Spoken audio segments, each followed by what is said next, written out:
Ready?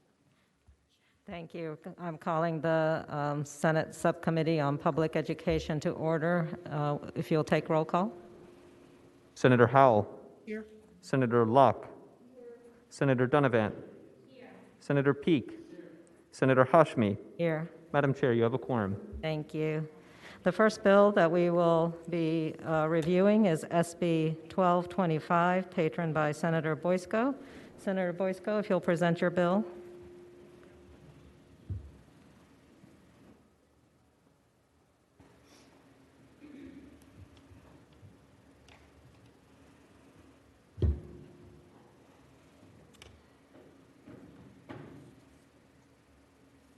Good afternoon, Madam Chair and members of the committee. Today I have SB 1225, which is a bill to assist with affordability and broadband for our students. As we know, there are still many people who are suffering without internet, and many of them are having this problem because they can't afford broadband. And so I have worked to create another tool in the toolbox to help connect students in need of broadband access, focusing on our affordability, to provide clarity that they can work with providers to be aware of affordability programs. There are some schools, actually, that are already doing this. In Roanoke, over 100,000 students are receiving deep discounts on their broadband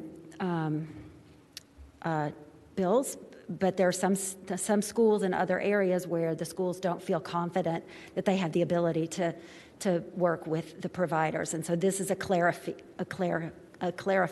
bill.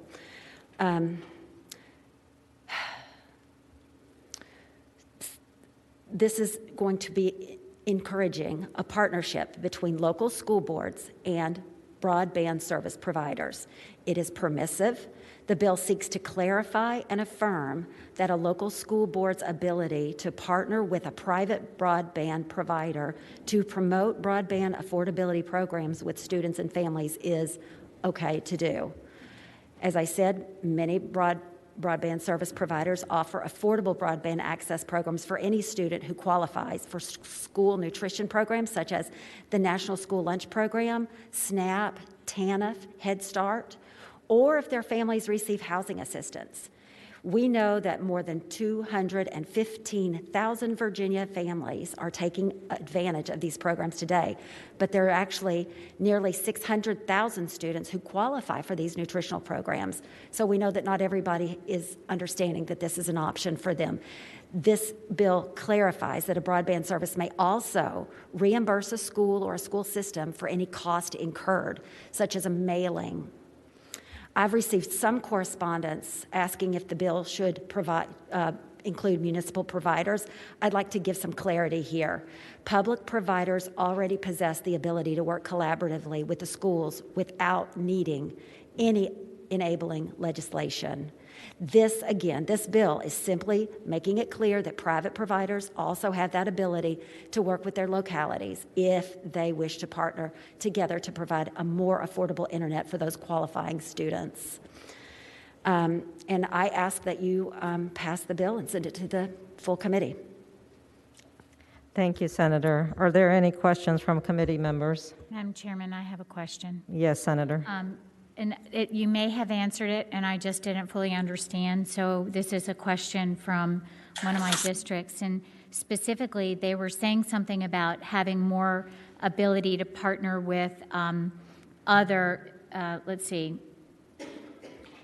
expansion of identified partners. They were interested in partnering with other government agencies, a nearby college or university, instead of it just being the private broadband service provider. So did you just answer that question when you said they already had the ability to partner with another government agency, a college, or a university? They already have that. Madam Chair, that's my understanding. We could always, if there is a question, we could ask our counsel here just to clarify that. And I would say, I think it's a great idea. I like even the idea of them being able to partner with all of them. And my only thought would be, if it's not already permissible, as we go into the full committee, if you're If you're possibly interested, I'd love to make sure they could do anything just to get Sure. more broadband. Exactly. Thank you, Madam Chair. Of course, we are hoping to expand access so that everybody can afford to have internet access for our students and families. Thank you, Senator. Are there any other questions from committee? Senator Boysko, I just wanted to one more time clarify, because I've received a lot of inquiries regarding this. Your point is that we already have in place the opportunity for public providers to have this partnership with our local school divisions and local schools. This enabling legislation now is opening the door for private broadband providers to engage in partnerships. Am I correct in that understanding? Madam Chair, yes, you are. So we have, under the code 15.2-5431.10, the same numbers, 0.12 and 0.35, all have intergovernmental arrangements, and that's in that code. I actually reached out, one of our colleagues reached out to the attorney who is representing Arlington County schools and brought that to them, and they verified that indeed was accurate. If our council has a different opinion, I certainly would be open to hearing that, because again, we want affordability for our students. And I will also say that we haven't had any requests from local governments or any concerns about their ability to enter into agreements for providing publicity or donations to their own local government authorities. But there has been that concern and comfort level with the private sector broadband services. And as I said, Roanoke City Public Schools has been working with Cox Communications, and there are others around. I know that there's a broadband provider working with the Richmond City Schools. I know that they're working in Loudoun County and Fairfax County as well. But there are some localities, as I mentioned earlier, who still don't have that comfort. And so this is just making sure that it would be, the General Assembly is agreeing, yes, let's do what we can. Let's have another tool in the toolbox so that we can assist our students for a more affordable access. And I will also mention that our Senator Monty Mason will have a budget amendment that will also assist on affordability as well, kind of in concert. We're working together. Thank you, Senator, for that clarification. I know that we have folks who wish to make comment both for in support of this bill, and also I imagine we have some individuals who will want to comment in opposition. I'm going to ask each side to to keep comments limited to 10 minutes total. So if you are speaking, please be cognizant that others are waiting to speak, and there is 10 minutes total for and 10 minutes total against or in opposition to this bill. So do we have someone who is ready to speak in support of this legislation? If you are in support of the bill, please raise your hand. Mr. Shane Riddle, are you in support of the bill? Yes, ma'am. Good afternoon, Madam Chair. The Virginia Education Association, this is Shane Riddle with the Virginia Education Association. The Virginia Education Association has taken a position to support Senate Bill 1225. Thank you for the opportunity to speak. Thank you.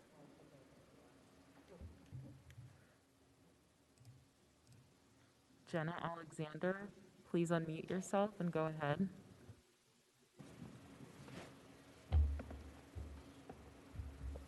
Okay, next speaker.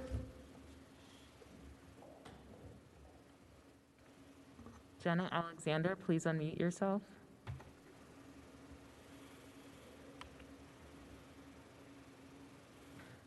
Heidi Cook, please go ahead. Hi, good afternoon, Madam Chair and committee members. Heidi Cook on behalf of the VCTA Broadband Association. We are in full support of the Senator's legislation, and we thank her for carrying the bill This bill will, as the senator said, help clarify and affirm that our members that have these affordable broadband programs can help get these tools into the hands of students that most need them.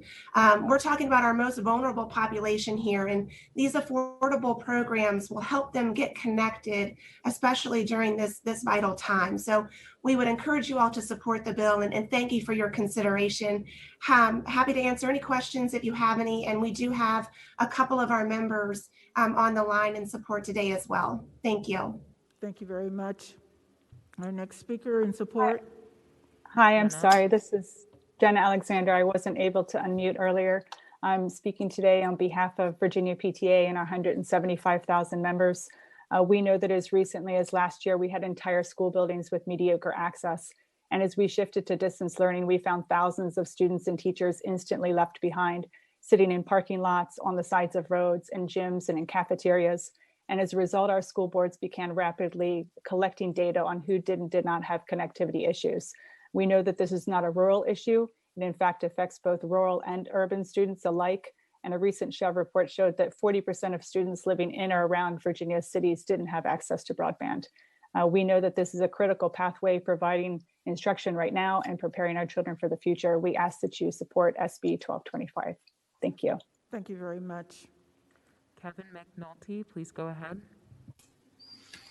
Thank you, Madam Chair and members of the committee, and thank you, Senator Boysko, for bringing this piece of legislation forward. As the Senator mentioned in her comments, we have been able to enter into a few agreements with some jurisdictions throughout our footprint in the Commonwealth, one of which we were able to, in a very short amount of time, get over 1,000 families who couldn't afford broadband. We were able to get them connected very quickly. So it's been very successful, but there are some missed opportunities because there are some school divisions that are uncertain as to whether or not this is permissible.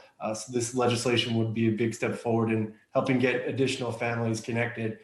As we all know, this is a time right now where you need a broadband connection. So as the private sector is part of the solution, we would really like you to support this legislation. Thank you. Thank you very much. Next speaker. Terry Ellis, please go ahead. Hi, good afternoon, Madam Chair, members of the committee. Terry Ellis with Comcast. Comcast supports the bill, which simply allows schools to share information about the availability of broadband, affordable broadband programs. And Comcast alone offers these materials in over 16 different languages. Thank you. Thank you very much. Next speaker. All those in favor of the bill have spoken, Madam Chair. Okay, we can now move to those who are in opposition. You two will have 10 minutes to speak. If you're opposed to the bill, please raise your hand.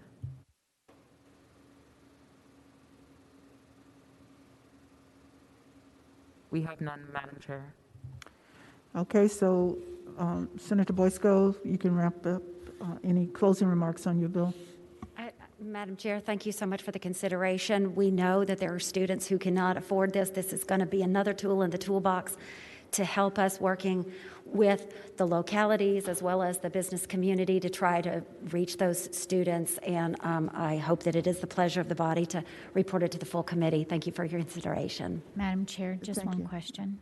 Senator Donovan. If it's not in conflict with other parts in the code, and since there is so much confusion with school divisions, if it's not a negative in any way to your bill and you think putting in that language for those other issues we've all gotten email on may help the school divisions look at all their options, but thank you so much. Thank you, Madam Chair. Senator Donovan, thank you. Okay, we have the bill before us. What's our recommendation? It's been moved. Moved and seconded that the bill be recommended for reporting to the full committee. All in favor, please say aye. I'm sorry. Oh, it's roll call. Okay. Senator Howell. Aye. Senator Locke. Aye. Senator Donovan. Senator Donovan, how does Senator Peak vote? Senator Locke, how does Senator Hashmi vote? Aye. 5 ayes, 0 nays. Thank you. Thank you, Thank you Senator so much. Boysko. Appreciate your time. Okay.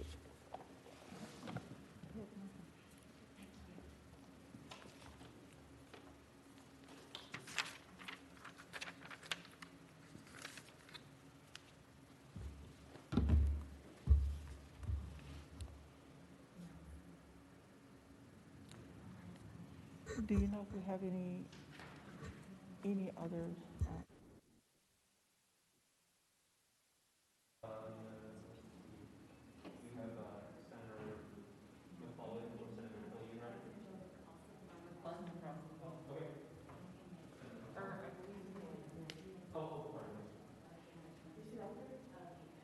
She's in the other committee, but we do have, I believe Senator Killian is here.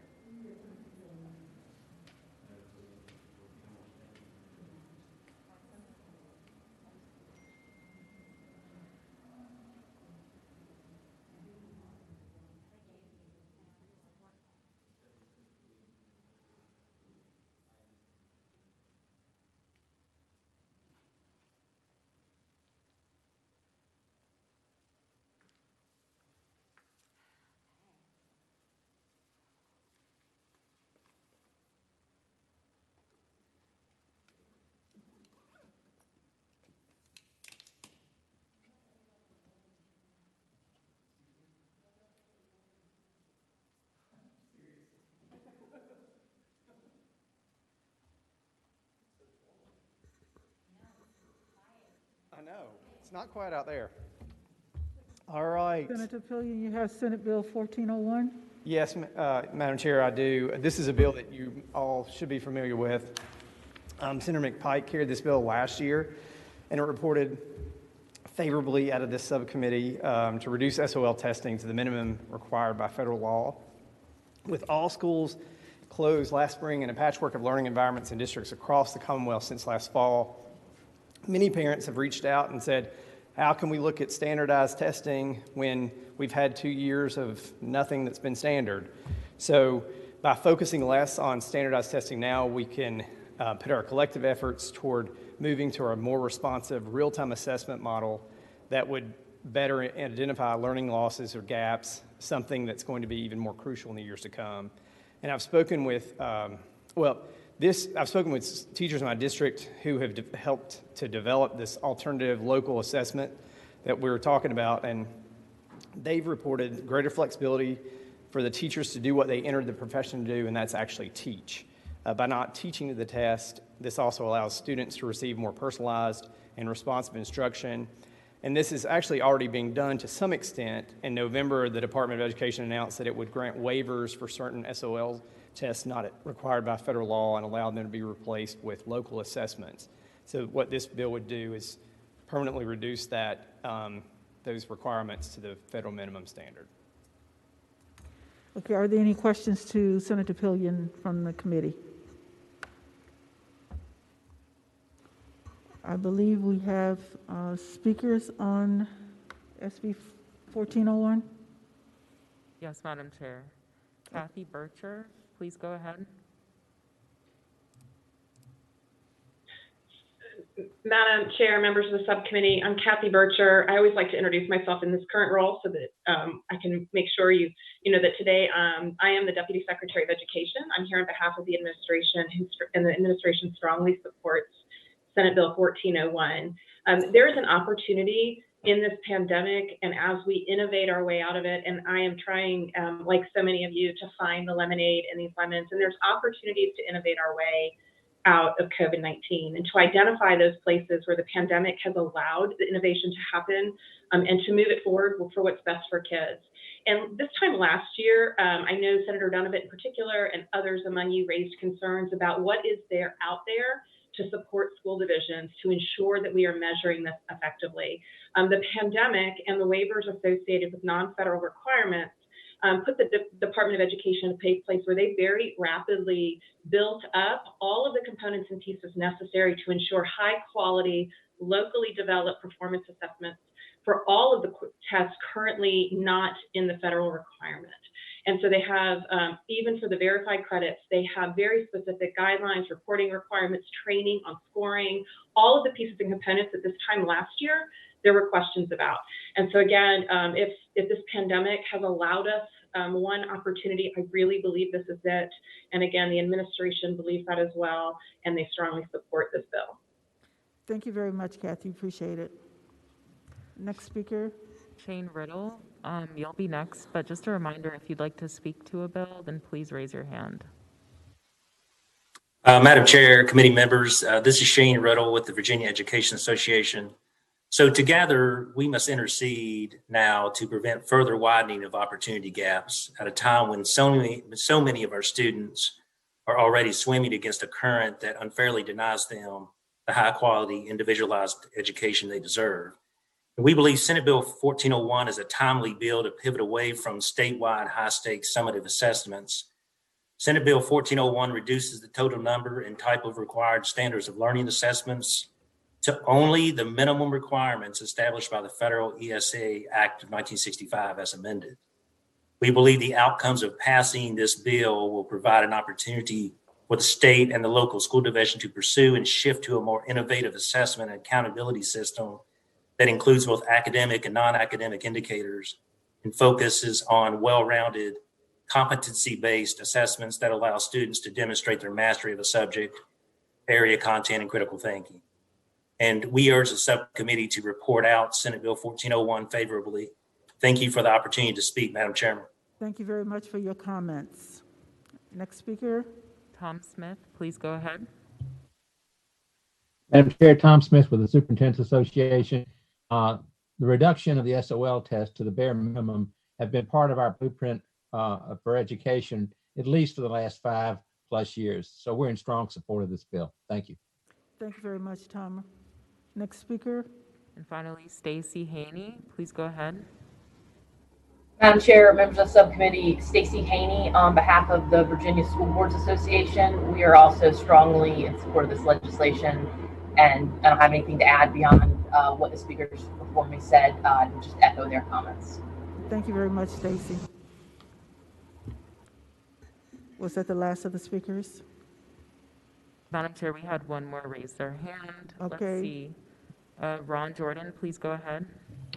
Madam Chair, this is Ron Jordan representing Chesapeake Public Schools, and our superintendent asked us to step forward and indicate his strong support for this legislation. Thank you. Thank you so much. Do we have anyone in opposition to 1401? If you are in opposition, please raise your hand. No, Madam Chair. Okay. Madam Chair, Yes, Senator Howe. I move that we recommend reporting. Madam Chair, may I speak to the motion? If you second it. I can't second it, but I'll Senator second. Peake will I'll second second it. and then we'll discuss it. Yeah. So, yes. Thank you, Madam Chair. I have concerns about this bill, mostly because it doesn't have the link to the standardization that the state has been aspiring to have since SOLs were implemented, where we ensure that all the school divisions have some symmetry of performance. I very much agree with removing the SOLs, and so I think it's a technical difference, and there's an ability for DOE, which has already started, and we're going to hear from Holly Coy on a bill that I have later, that translates SOLs in a way that would always hope they would, which is to individualize measurement of kids, where they have a diagnostic assessment in the fall and the winter and a progress in the spring, instead of just that scary progress SOL. But because it's developed by DOE, it's standardized against the SOLs instead of having the variability that we might have in quality and meeting those recommendations. And according to some, people at Department of Education, some of the nationalized tests that localities would use in lieu of a state-built test would not actually align with our SOLs, which we've invested a lot in defining and identifying. And so for that reason, I am in favor of the concept but won't be able to support the bill, and I hope that the committee will entertain some other ideas that are going to come forward because it reaches the same goal but in a different way. Thank you, Senator Donovan. Any further comments? We have a motion to recommend Senate Bill 1401 for reporting to the full committee. Please call the roll. Senator Howell. Aye. Senator Locke. Aye. Senator Donovan. No. Senator Peake. Yes. Senator Hashmi. Yes. 4 ayes, 1 no. Thank you, Senator Pillion. Thank you. Senator Donovan, we will move to your bills. Yes, ma'am. Would you just like me to start with the lowest? However you want to go through them.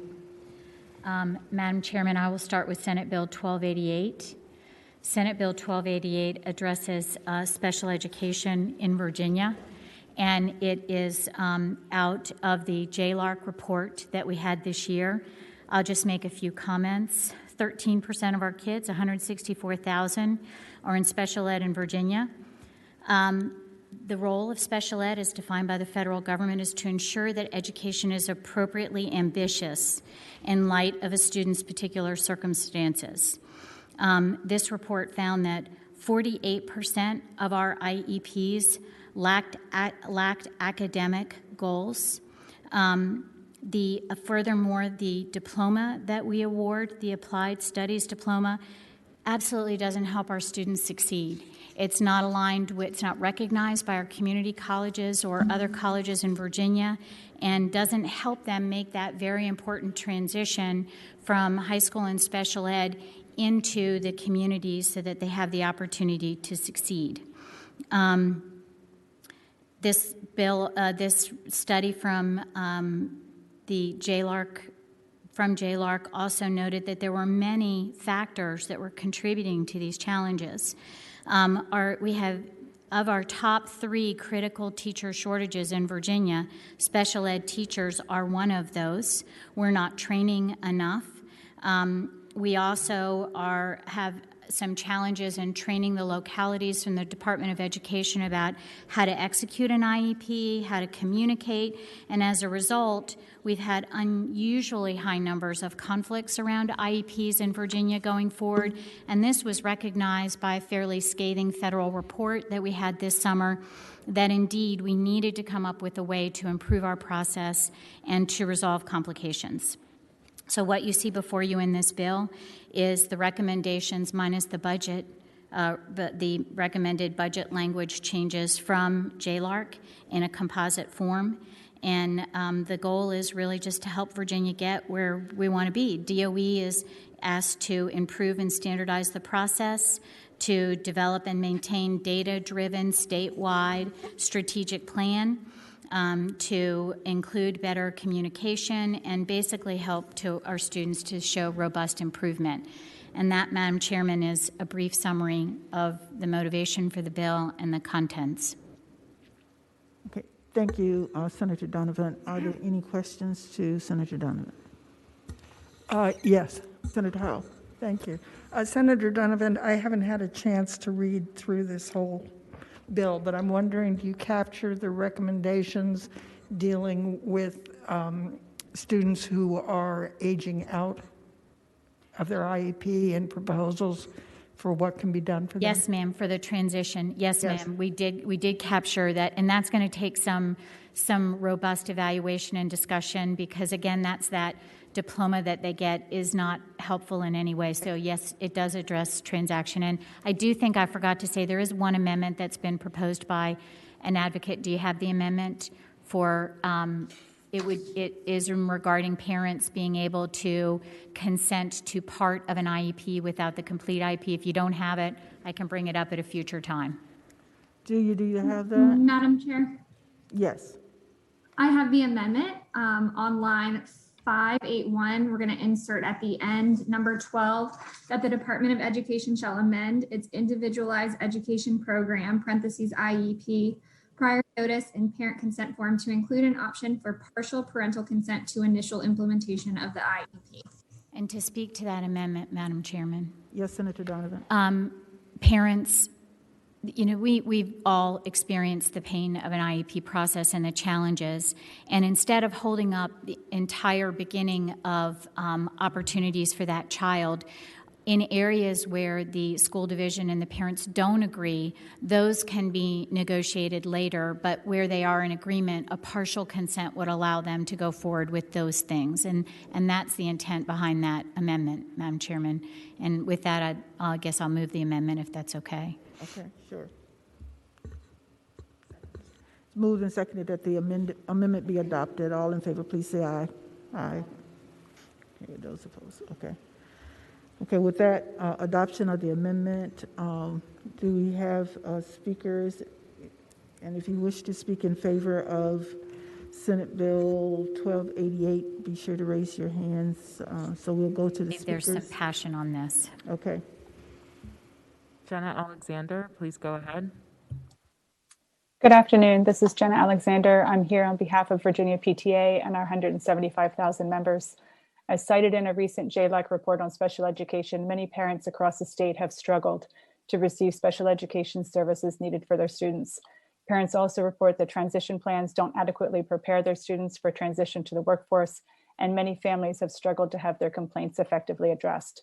COVID-19 has magnified these concerns as families find themselves with IEPs that do not identify or recognize the compensatory and recovery services needed for their students.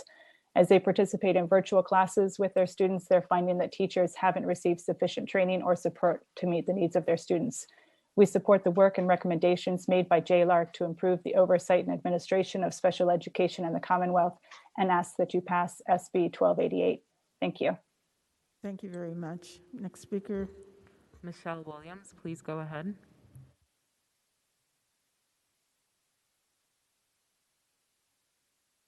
Ms. Williams, you're muted.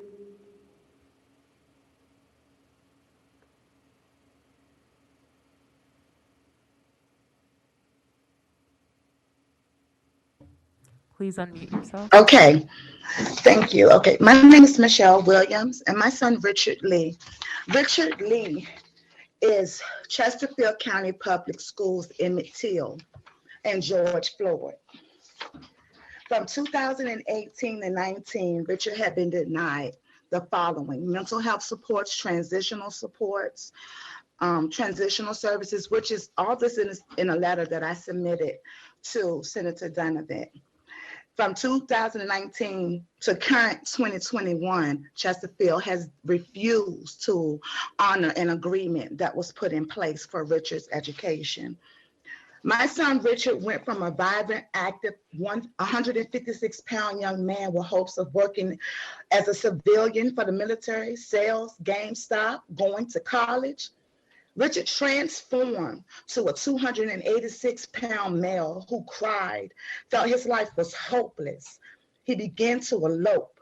Richard's functional abilities deteriorated.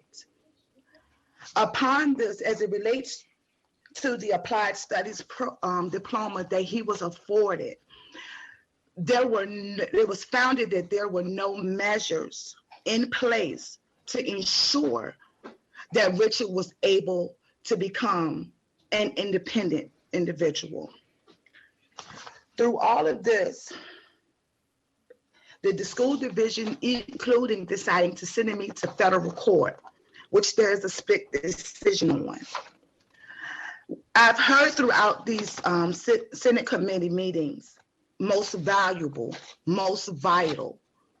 Well, let's have that same energy in passing Senate Bill 1288, which will allow for students to get what they need, to help to hold school officials who sit in IEP meetings accountable, and make them understand what they need to do for all students. And I, Michelle Williams, am in support of Senate Bill 1288, in support of Richard.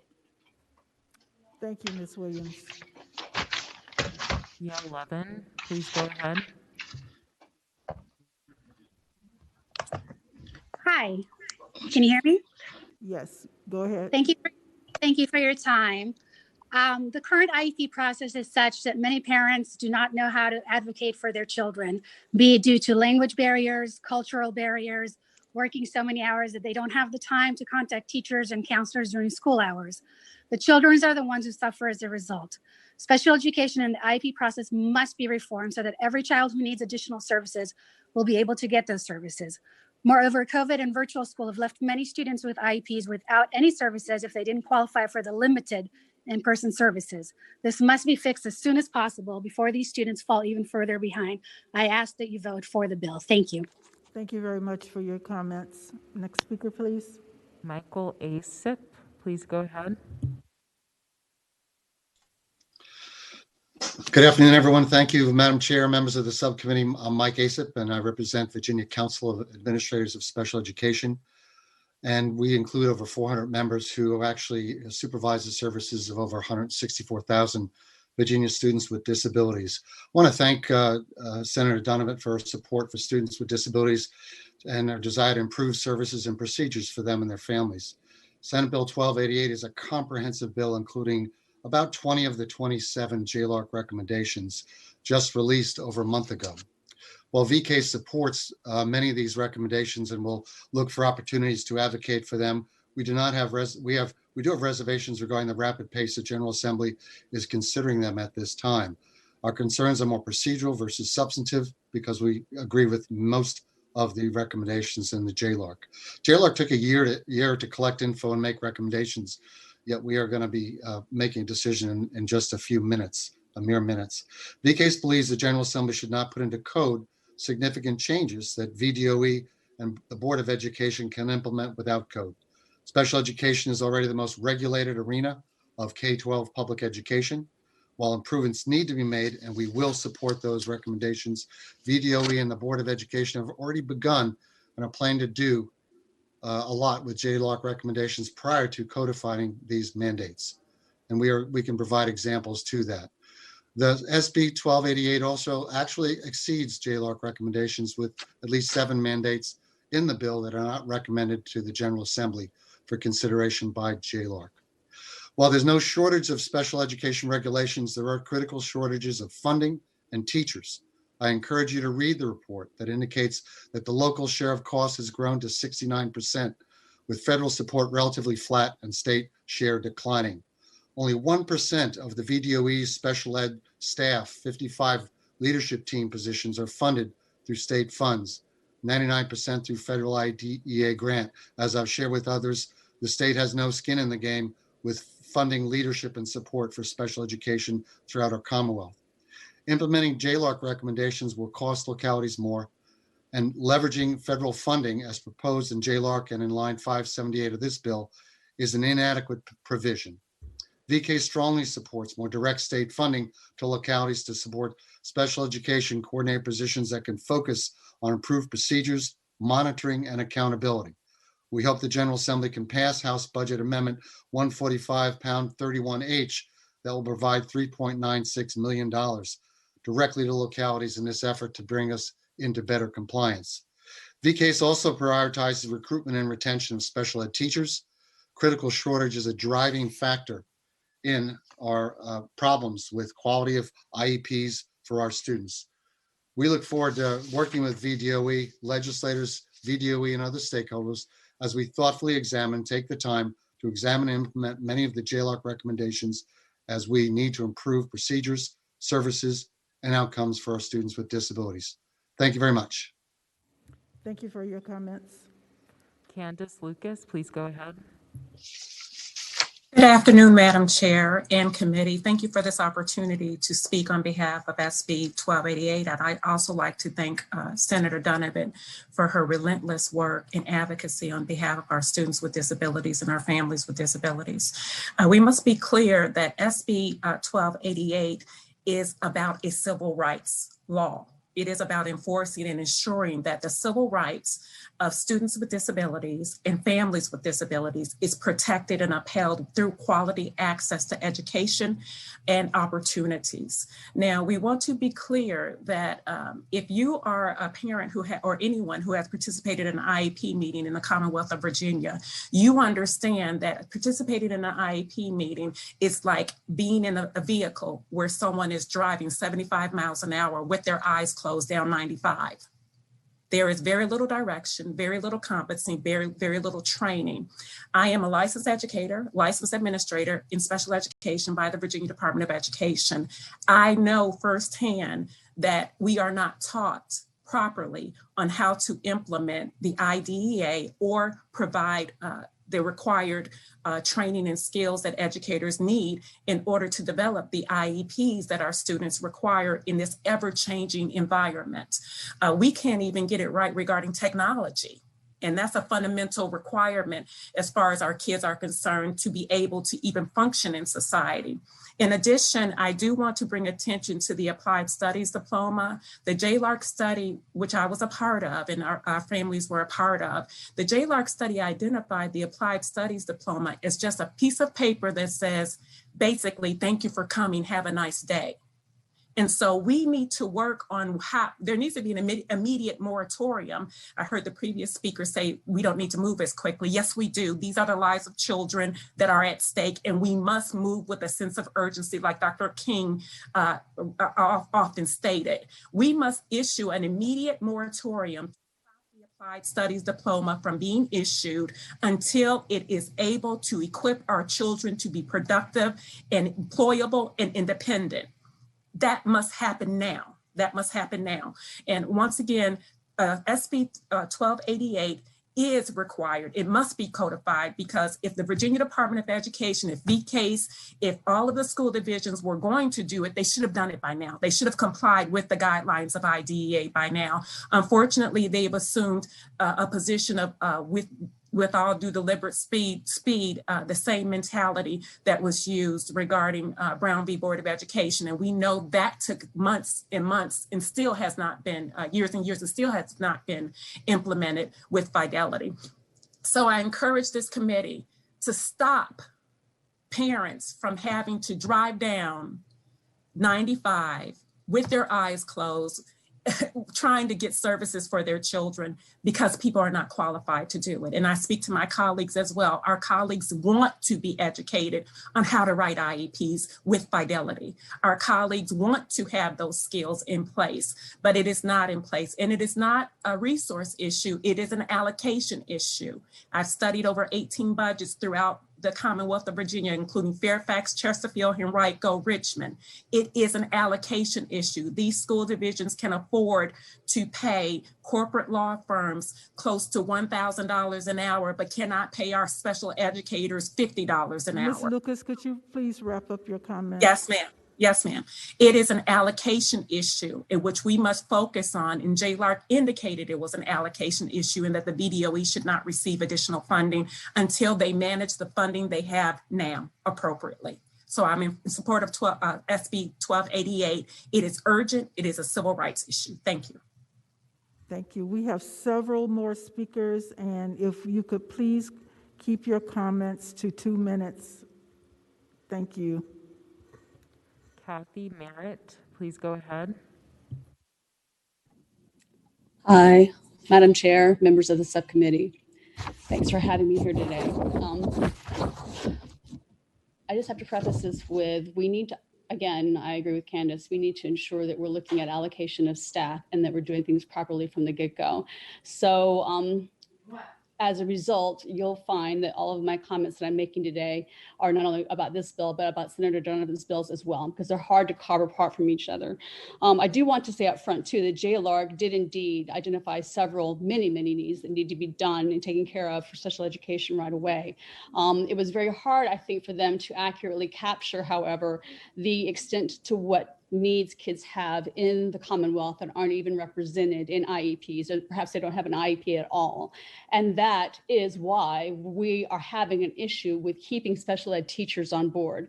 They are overwhelmed with kids who have been ignored by the system for too long. Teachers are overwhelmed with kids who have been ignored and their special ed needs have not been addressed for so long.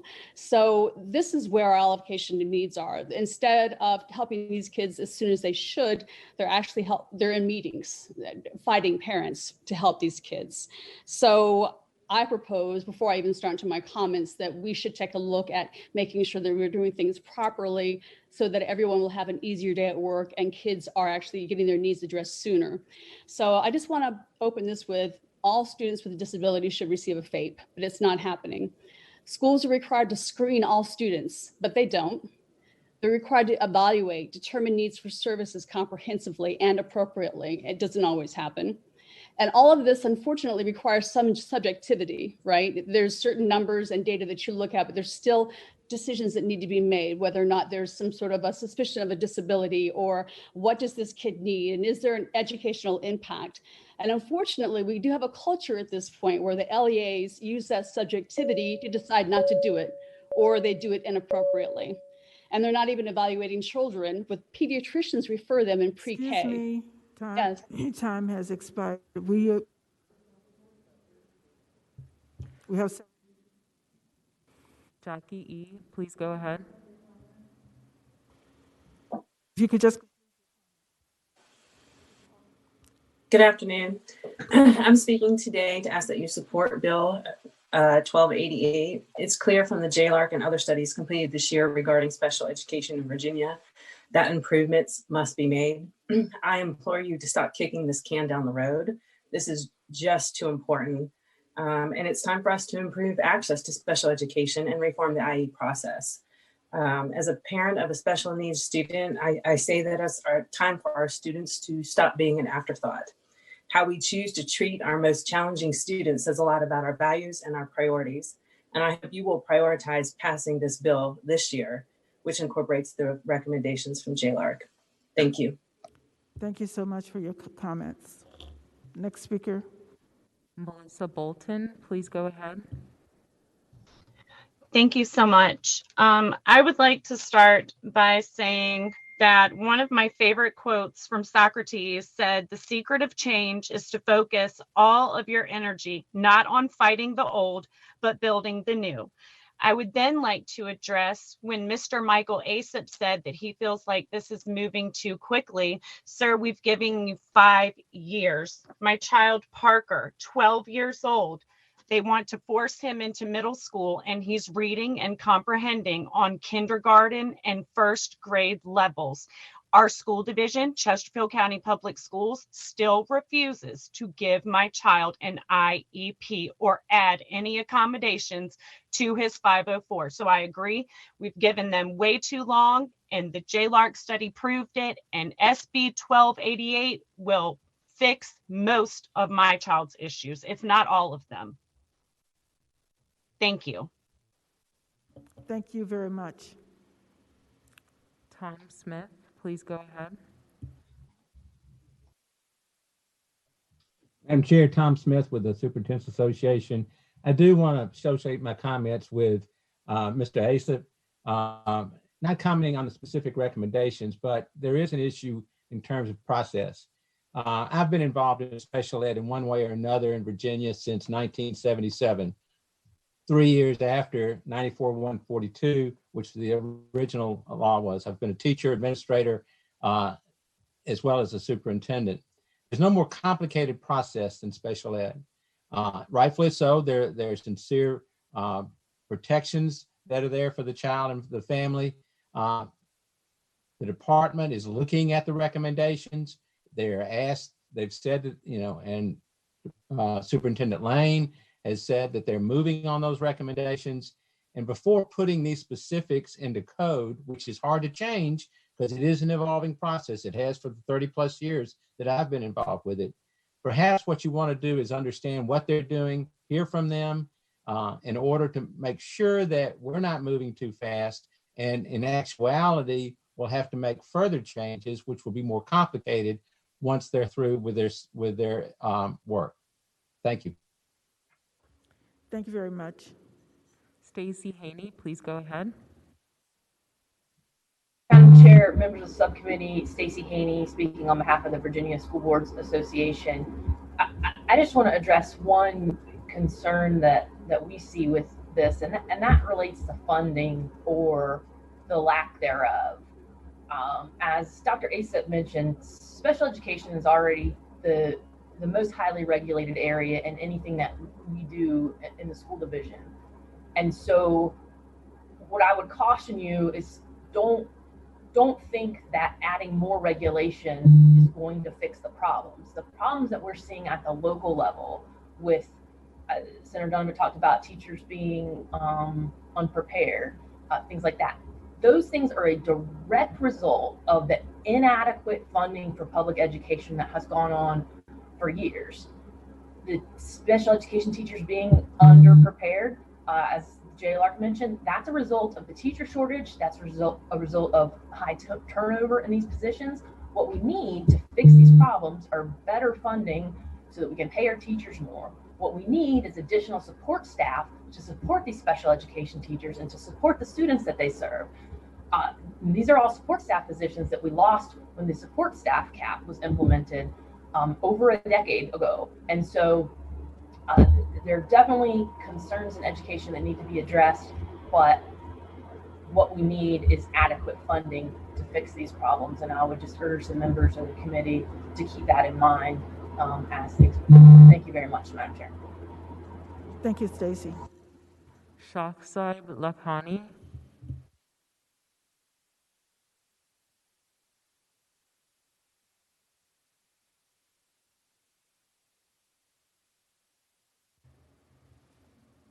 Please unmute yourself. Did you say Shahzaib Lakhani or Zara Lakhani? Yes, ma'am. Zara? Yeah, that's me. Good afternoon, everyone here. I'm Zara Lakhani, mother of Shahzaib Lakhani, who's diagnosed with Down syndrome as his genetic disability documented in school system. Give me 1 second. He's also with the ID as an uninformed consent taken from the parent, changed the categories. With everything said here, I support this bill 1288 for taking the applied study diploma out of the picture, because based on that, our children are being held off from educational benefits that are assigned under the federal and state laws, but they're using against our children. I'm spending over $53,000 a year to educate my child outside the school system to make sure that his needs are being provided, which are socially, emotionally, and educationally, and still he's not being provided what he needs. Outside the schools, we've been able to document all of his success and achievements, and school has been unable to document that in his cumulative folders. Just because he was destined to this unconsented, uninformed consent from the parent as an ID, and he was assigned to special education diploma or decided on his book as a golden seal, that he's never going to be able to achieve anything what his peers without disabilities can achieve.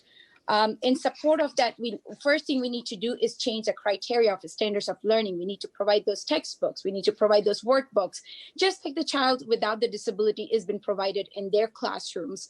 My child was assigned when he was 4 years and 2 months old, destined to deprive for his educational needs in the system. And we're still fighting Could you wrap for up it. your remarks, please? I'm sorry. I just want to make a final note. It is the inability of those who cannot provide and lack with the skills and wills to provide our children.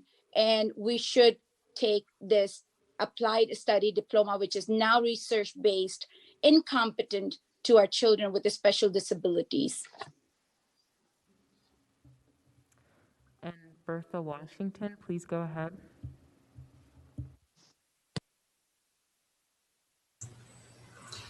Hi, I want to support Senate Bill 1288. I want you to know that teachers do need training. I am a retired educator, and I've taught every grade level. I hear from 3-year-olds to 80-year-olds. And teachers need training, and parents need training. And we don't need to be taking teachers out of classrooms when they need to fill out these IEPs. They are important, but we need to do it with fidelity and honesty. We need to educate all children. At the same time, we know that some children have different levels of achievement. And to do anything that would hinder that child being as successful as he can or she when they graduate is wrong. And we need to change it ASAP. and we need to stop making excuses. And I'm sorry, administrators have a hard time. I'm going to fall down on the side of a child, the parents, and the teachers, not administrators. Thank you. Thank you, Ms. Washington. If there are any more people who would like to speak, please raise your hand. We have none, Madam Chair. Okay, thank you. Would you like to wrap this up, Senator Donovan? Thank you, Madam Chairman. I understand that we need to find a way to help make sure that kids get these services with financial support, but it is absolutely an imperative that we ensure quality and accountability, and the DOE needs these guidelines recommended by JLARC to develop those systems. And, you know, I am so moved by these mothers. As a mother myself, I can't imagine the challenges, and they are such fierce advocates. They have justified why we must do this, and so I hope we'll be able to move this forward to full committee. And do you have a motion? Move to report. And I will second, so let's call the roll. Senator Howell, She votes aye by proxy. Senator Locke, Aye. Senator Donovan, Senator Peake, Senator Hashmi. Aye by proxy. 5 ayes, 0 nays.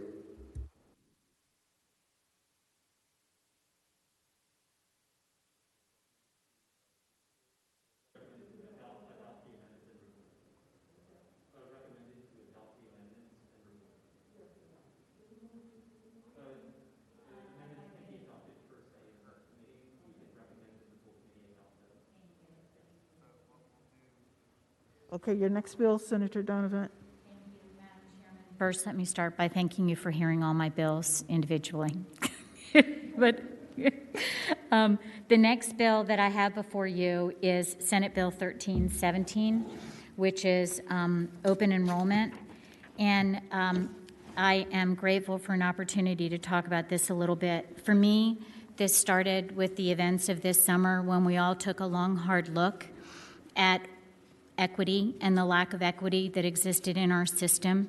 And all of the reading that I did spoke to that pivoting, especially generational poverty and inequity, hinging on a couple of very important variables. One was education, and obviously we know the other was the opportunity to buy a home. Education, to me, both of those are incredibly important. As a physician and somebody who's been involved in population health for a long time, the social determinants of health, to me, are the means by which we ensure everybody has access to the American dream. If you don't have the tools by which to grow and seek opportunity, we're failing you. This summer, in November, a report came out of VCU that talked about school segregation by boundary line. And that fit very much into my consideration of how do we adjust for the generational disadvantages that we're seeing. I've long been overwhelmed and horrified by the data that came out of the zip code data from VCU, where they looked at localities and determined that if you were born into one zip code, you died 20 years sooner than if you were born into another. And that was very much a product of the opportunity you had to thrive there, including education. And let me get to one of my documents, if I may, Madam Chairman. When we look at school segregation by boundary line, which was published from VCU in 2020, some particular quotes that I would like to reference that framed this piece of legislation are, number one, segregation between schools in the same division contributes to half or more of all multiracial school segregation in Virginia's metropolitan regions, including Central Virginia, 56%, Tidewater, 50%, in Northern Virginia. So that's the school districts in the same locality governed by the same school board. Further, as they make recommendations in this report, they say that our recommendations are generally geared towards state policymakers. The recommendations call for extensive use to amplify awareness about school segregation, training, research, data collection. We also recommend they develop a definition, et cetera. So, Madam Chairman, as I looked at all of those and I considered options, I wonder why we have school divisions that are developed essentially by zip code when we have very clear scientific evidence that that is a disadvantage to those children who have all the potential if they're given the opportunity. So my attempt to address that is Senate Bill 1317, which allows for open enrollment for children. Again, this report that I'm referencing from VCU said that the best benchmark to measure which kids were at disadvantage was free and total lunch designation. That was the best composite poverty measurement for children. And so this bill basically adds to the existing code for open enrollment that children who qualify for free and reduced lunch, their parents would be able to choose any school in the same locality school division for their child to go to. It fits into that legislation, so as we know, transportation is a challenge. It wouldn't require transportation. Right now, the existing code says that parents have to transport, but would give them a chance to choose better for their kids. You know, a lot of parents can move. They have the capacity to move to a good school district. That's a selling point for schools. Not all parents have that, and those are the parents of children that qualify for free and reduced lunch.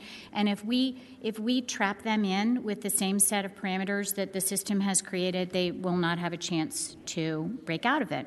So, Madam Chairman, that is my bill. I'm happy to take questions, and I know there are some people who wish to speak to this as well. How does that work with, I guess I'm not seeing how this works with cities that are not in counties, I guess. So, as I understand it, Madam Chairman, say for instance, the Richmond School Division, this doesn't cross borders into like Henrico and Chesterfield, but the parents would be able to choose any school in the Richmond School District. And this report says that movement within a school district is actually more instrumental into overcoming this than moving between school districts, which is a much harder benchmark because of the way localities contribute to the expenses and the cost of education. I guess my other question would be, so how does this impact like one school being oversubscribed? Yeah, so in exactly the same question I had, in the open enrollment, the schools already have the ability, let me see if I can see where it is, they already have the ability to not go beyond capacity. Mm-hmm. So they have an ability to control for that. Open enrollment currently exists for things like a student whose sibling goes there, or they got redistricted out and they want to stay in, or the parent teaches there and they want their kid to go there. So they already have all of these guidelines. And so let me see if I can find that as I'm reading quickly.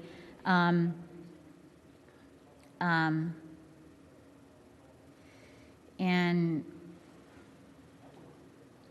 I will find that after the testimony and give it to you, but it is in here that the school division, the schools have control over that. Okay. But they have to randomize how they offer this with focusing on these kids who qualify for free and reduced lunch, that they get that precedence. Okay. Madam Chair, if I may, that line that she's talking about is on line 30 of the bill, number 6. Thank you. Capacity. Yeah. A random unbiased selection process in the event that open enrollment requests exceed the capacity of a school. Thank you, Julia. Thank you, Julia. Okay, we have speakers. If you wish to speak either for or against the bill, make sure that you raise your hand.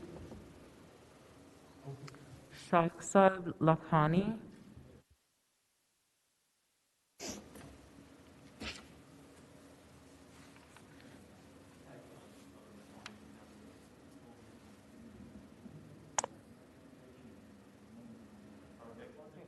Yael Levin, please go ahead. Hi, my name is Yael, and I'm in Henrico County. And I would like to say that the best way to overcome systemic racism is to provide true equity in education. Education is the foundation upon all else is built. Students who are eligible for free and reduced lunch are often born into the wrong zip code and often can only go to school that are already struggling. This bill provides for greater equity and greater opportunities for students to get the quality education all students deserve, but cannot get because their parents cannot afford to move or to send them to private school like some parents can. This is the right thing to do, and it will go a great way in ending systemic racism. Thank you. Thank you for your comments. Shaksai Lakhani, can you unmute yourself? Yes, I'm here. Thank you. I am going to support the bill here, and I'm going to speak now. Hi. My name is Sozaib Lakhani, and I am 19. I am 19 years old. Also a junior at Deep Run.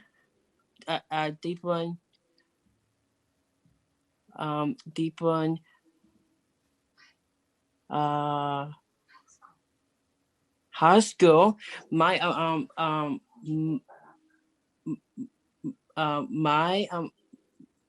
My education at Hagen County Public School has been blocked and denied for a state diploma and wanting me to accept a fake wanting me to accept a fake diploma, which is an applied study diploma. No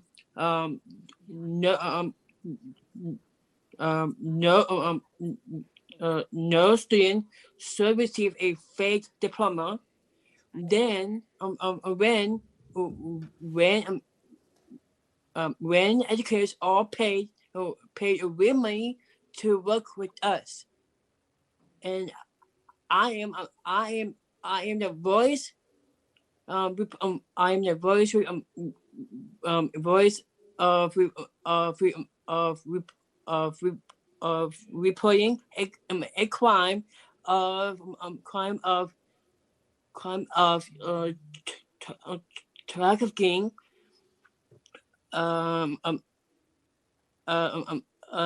special needs students at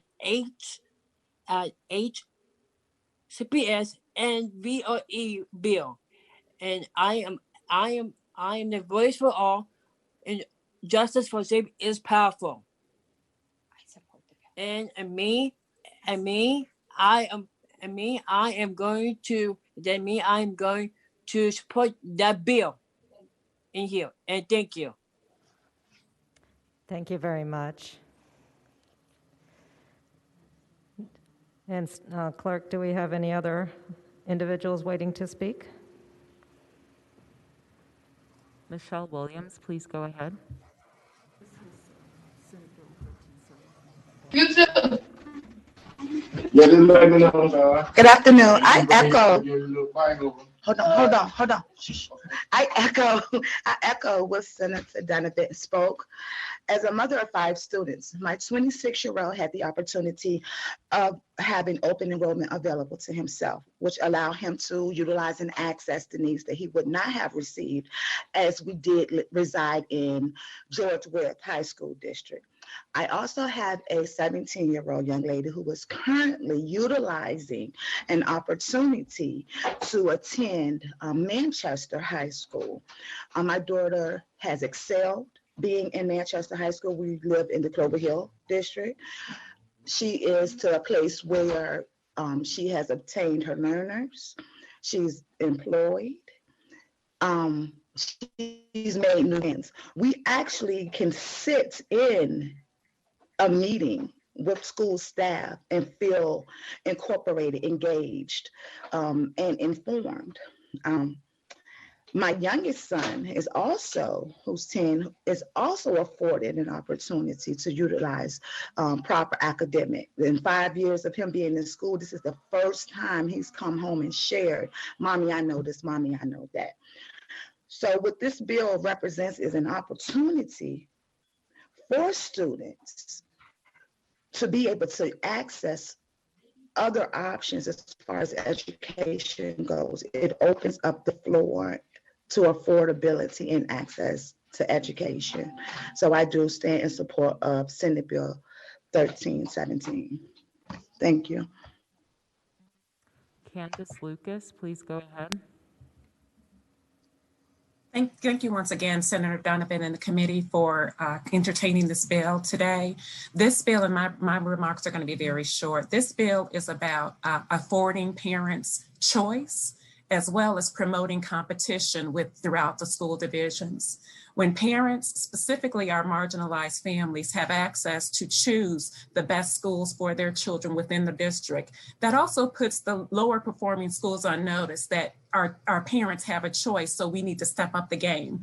I am a parent of a student in Henrico County Public Schools, and fortunately my daughter does attend a high-performing school that is meeting her needs. However, the parents that need the choice, that need to have an option, should have an option, specifically as it pertains to the Every Student Succeeds Act, which promotes parents having an option and not being at a dead-end zip code opportunity for their children.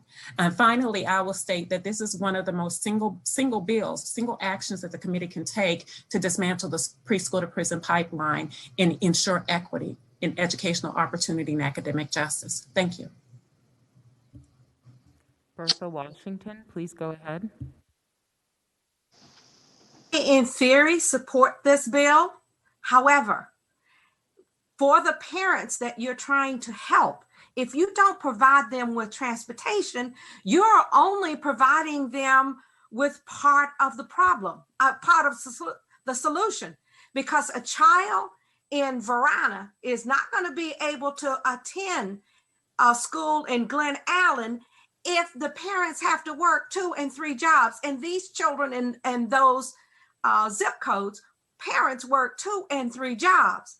So the school system also needs to provide transportation for those children and fix the other schools. It can be fixed. I chose my children to go into a low economic school and they got an amazing education. So it's not just a zip code. It is the quality of the instruction, and you need to fix the schools and provide transportation if you're going to provide these options, because some parents, it won't be for the kids who need the help. It'll be for the people who want their kids to just continue being friends with someone else. So do the right thing, provide the entire package. Don't just provide part of it. Thank you. Ms. Lakhani, please go ahead.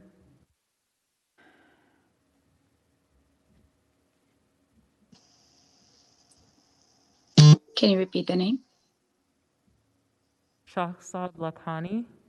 Yes. No, this is Zara Lakhani. I support the bill for a couple of reasons. When we moved about 11 years ago to a different zip code, during that time, we made sure we would receive the school district or school zoning that we needed. But right after we moved here, the school zoning changed and we got the school that we were not looking forward to have.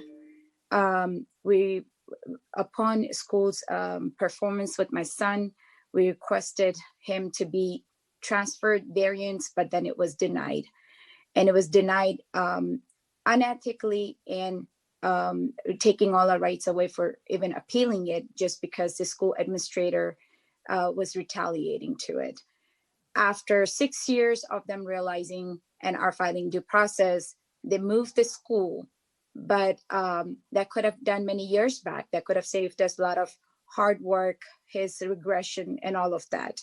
So I support that. I support Ms. Washington's testimony for transportation, because if children in gifted programs can be transported to different schools from their home school, why can't they be picked up from their home and taken to the right choices of a school?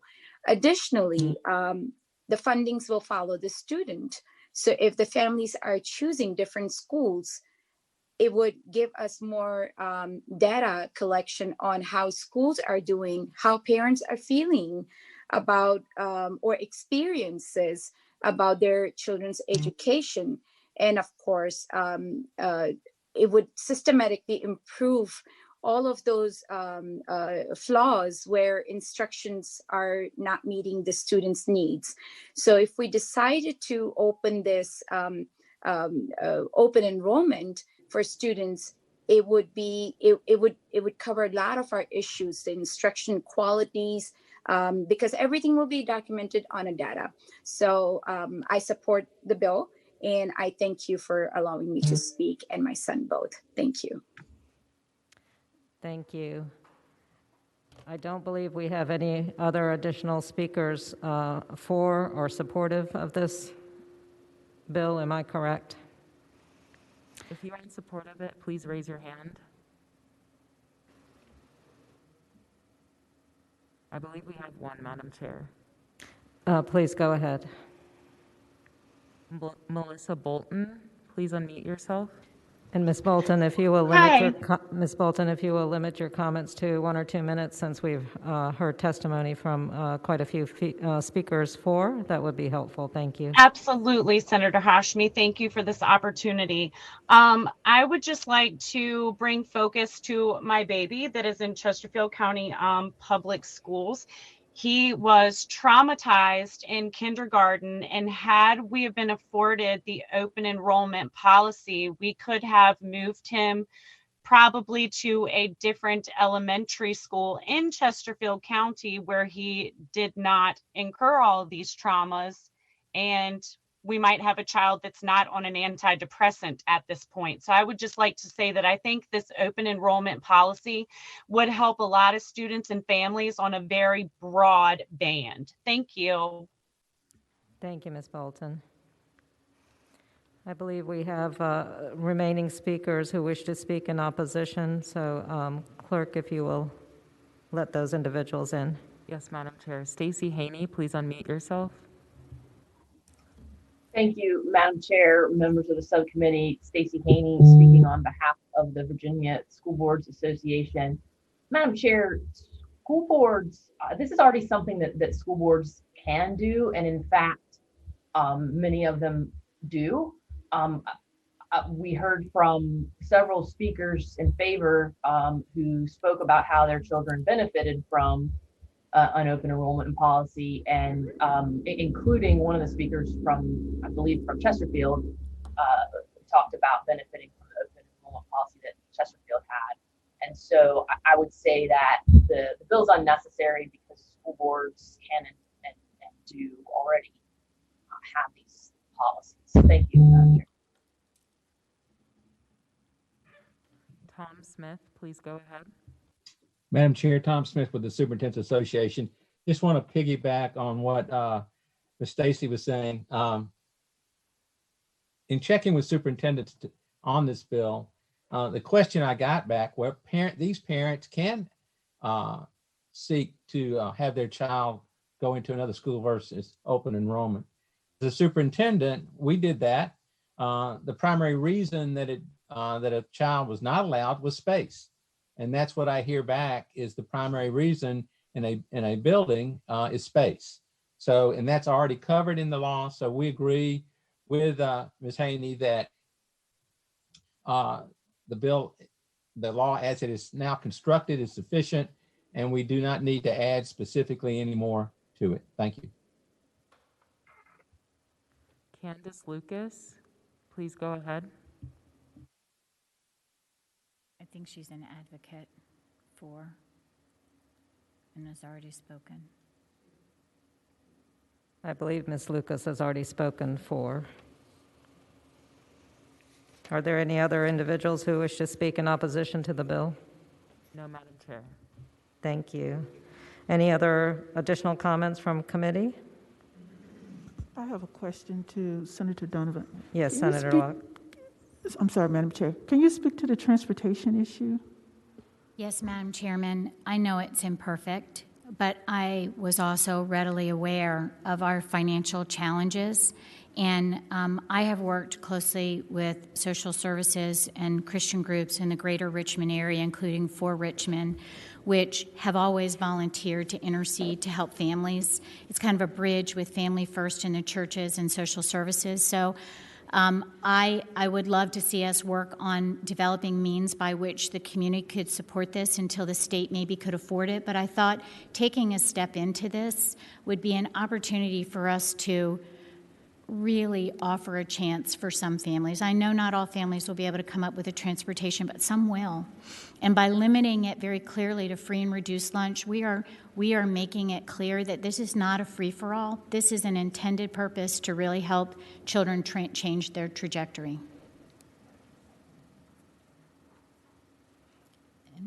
Thank you. Senator Donovan, did you have any final comments? Thank you, Madam Chairman. I would like to make a couple of points.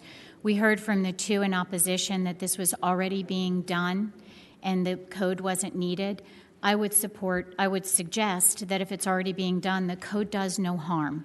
And there are some school divisions where this is not happening. And the report that we got from VCU that talks about boundary lines and segregation made it clear that within a school district, allowing movement between schools was one of the greatest things we could do to overcome that obstacle. And I would ask and hope that the committee would move this forward to full committee, because especially if the worst argument is it's already being done, let's do it with force. If Virginia has the willpower to put into code that coaches and teachers can have their students in schools and there are other opportunities for open enrollment, let's do this one and give these kids a chance. Thank you, Madam Chairman. And with that, I move we report. It's been moved and seconded. I'll just say I'm intrigued and interested in pursuing this further. I wanted a little bit more time to think about it, but I think if we report it to the full committee and have an opportunity to discuss it further next week in full committee, I think that would be beneficial. It's been moved and seconded to report the bill. If you will take the vote. Senator Howell. Senator Locke. Aye. Senator Donovan. Aye. Senator Peake. I'm going to abstain, but I'm going to say aye by proxy. Senator Hashmi. I'm going to abstain. 4 ayes, 0 nays, 1 abstention. Thank you. And I want to thank Senator Locke for chairing the committee in my absence. I truly appreciate it. And if clerk will let me know which bill we should go to next, that would be helpful.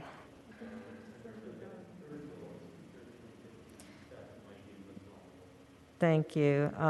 Senator Donovan, are you still opting to present bill today? Or, yes, ma'am, I am prepared to present Okay, today. thank you. Please go ahead. Thank you, Madam Chairman, and members of the committee.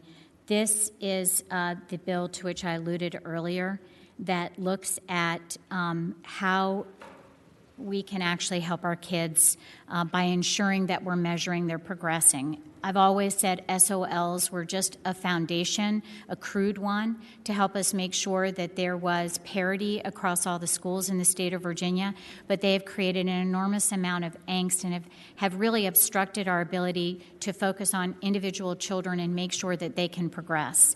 This is even more apparent. We're all aware of this after COVID. We know when we go back to the classroom, but especially this fall, which is to what this bill is directed, that our children are going to be at very different starting points. They've always probably been at different starting points, and we haven't measured it, but this year the swing is going to be incredibly wide. This bill would have us develop assessments that are diagnostic assessments of our kids to start this fall. They would be one in the fall, one in the winter, and then a progress assessment in the summer. These would be assessments that are developed by the Department of Education so that they use the valuable tool that we have worked on for so many years, which is basically our standards of learning. But instead of setting up an SOL test at the end, we're actually setting up tests that gives us a chance to intervene for our kids and make sure they can get to that progress assessment in the spring. So that is basically the bill. It is transitioning us away from the spring SOLs that are intimidating and basically breaks it into 3 smaller tests.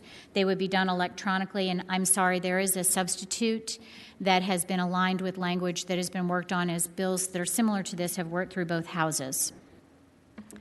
Is there a motion to accept the substitute? So moved. Second, all in.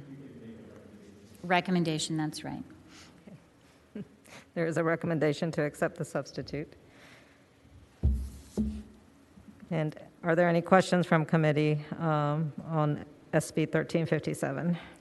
And Madam Chairman, if I may, the one piece of this bill that needs further development that I alluded to earlier is that currently it says something like all courses or all subjects, that's going to measure in all subjects, and that needs to be defined more clearly. It is probably going to be math and English, but there is the ability at the Department of Education to measure math and English from K through 10, as I understand it. So we don't have to have great absence of of an ability to assess a child's progress there, but it will probably not be all subjects.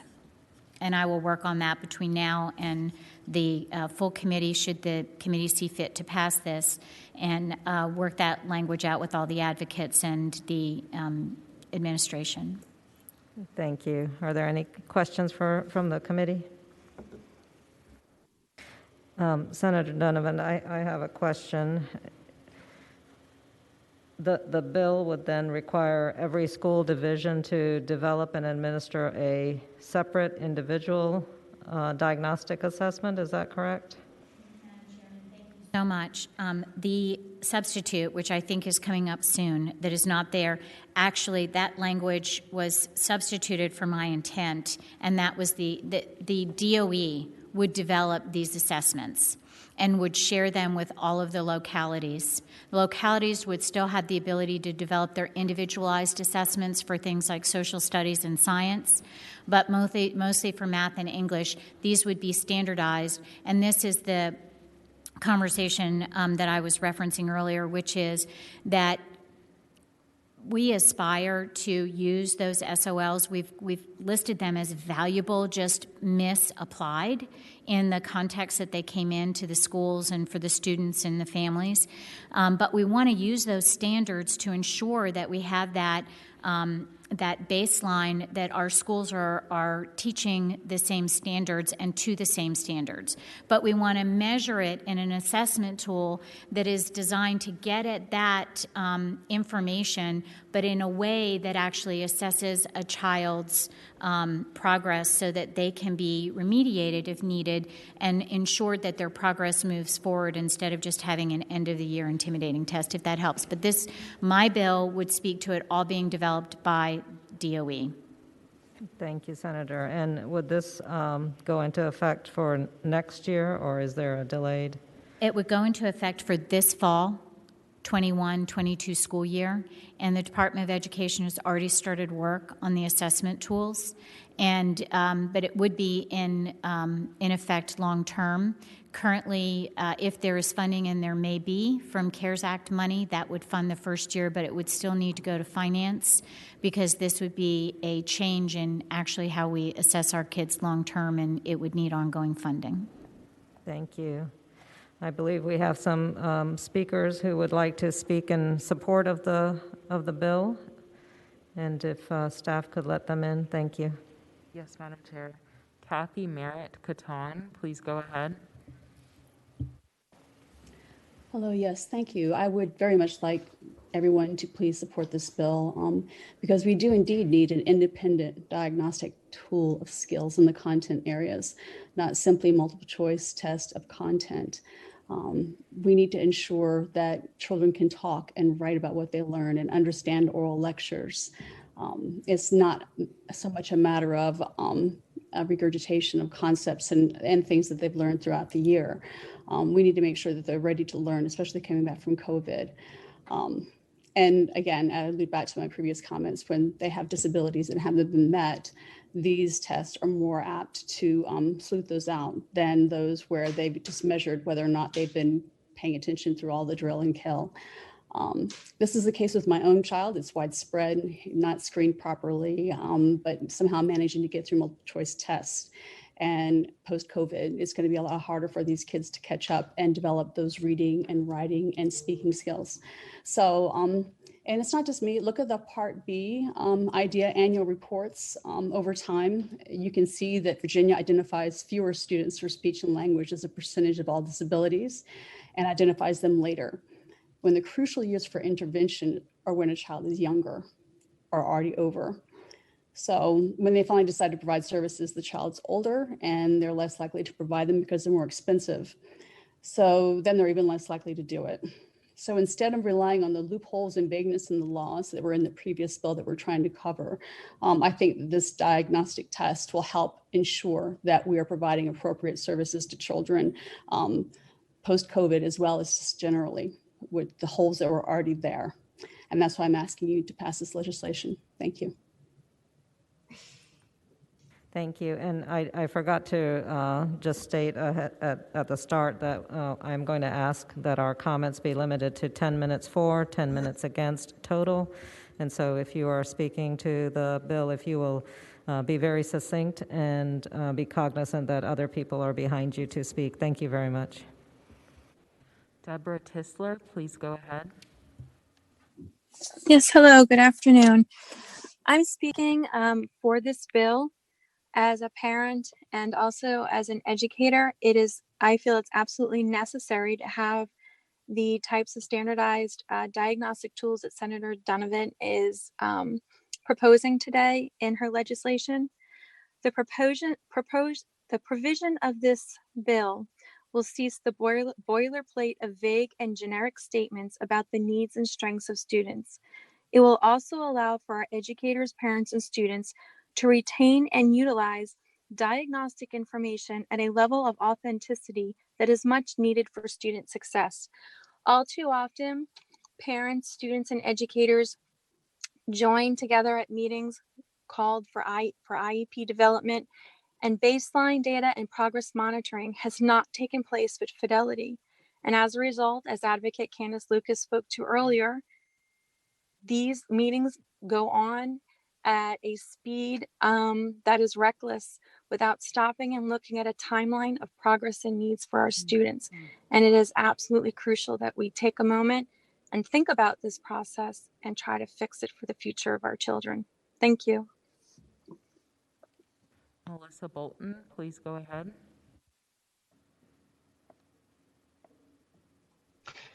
Thank you so much, Senate Committee. I am speaking in favor of this bill. I think it is very important to understand that these accommodations that are written into these IEPs are recommendations. We don't know that any of the recommendations are working. So to wait until the end of the school year to figure out if your IEP from September is like really teaching your child, I feel like we're wasting months and months where we could be collaboratively working on these IEP documents with the school division in order to ensure that our children are really being educated and not just handed a pity diploma. Thank you.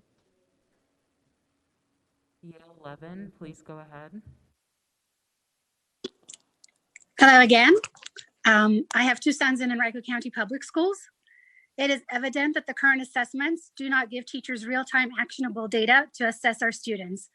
In order to help those students that need the most help, and especially in light of the gaps created by COVID and virtual school, it is imperative that teachers have tools to be able to assess their students' strengths and weaknesses.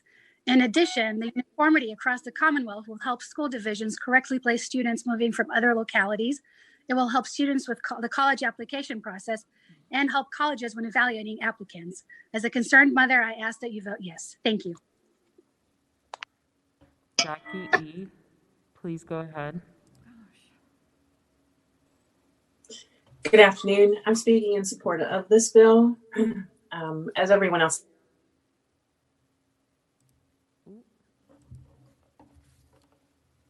Did we lose Jackie?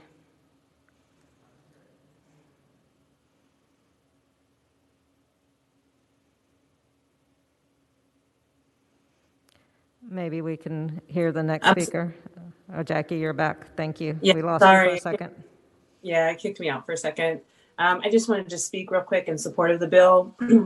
As everyone else has said, I would like for us to have that ability to measure our kids throughout the year. That's real time, that's actionable, not only for the teachers and administrators to provide those supports, but for me as a parent, especially this year going through COVID and being virtual, I want to be able to fill in those gaps as well and provide for what they need.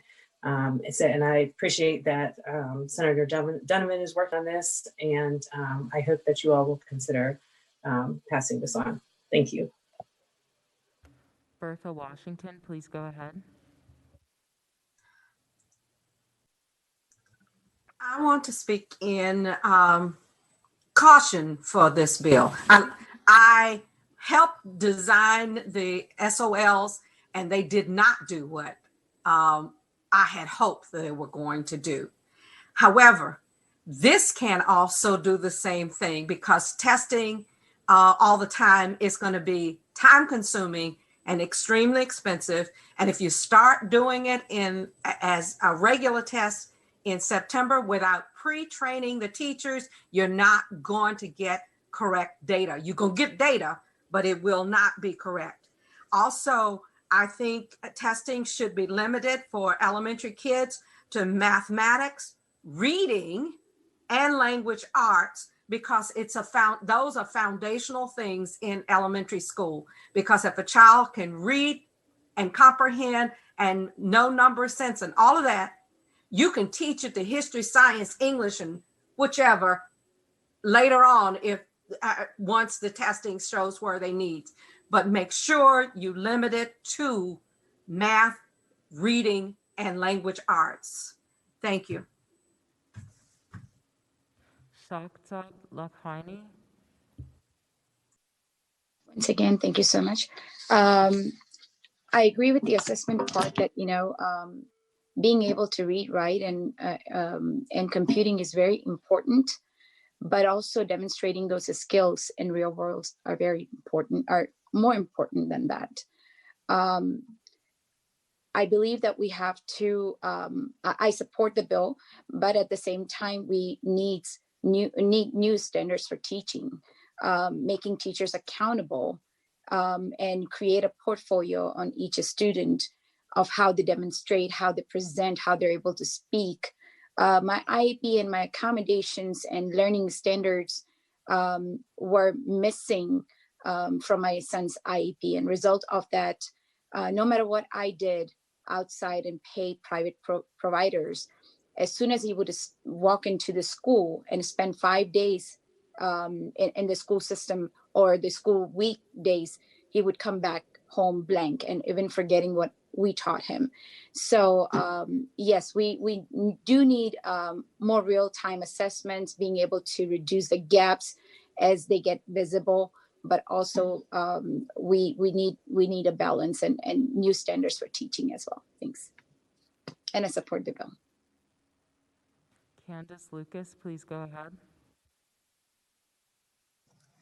I'm going to be brief as well. I am in support of the bill. Once again, if we're monitoring our health, we often go to the doctor on a frequent basis to make sure that everything is working right and that we are taking our vitamins and making sure that we're engaging in the appropriate trajectory to make sure our health is well.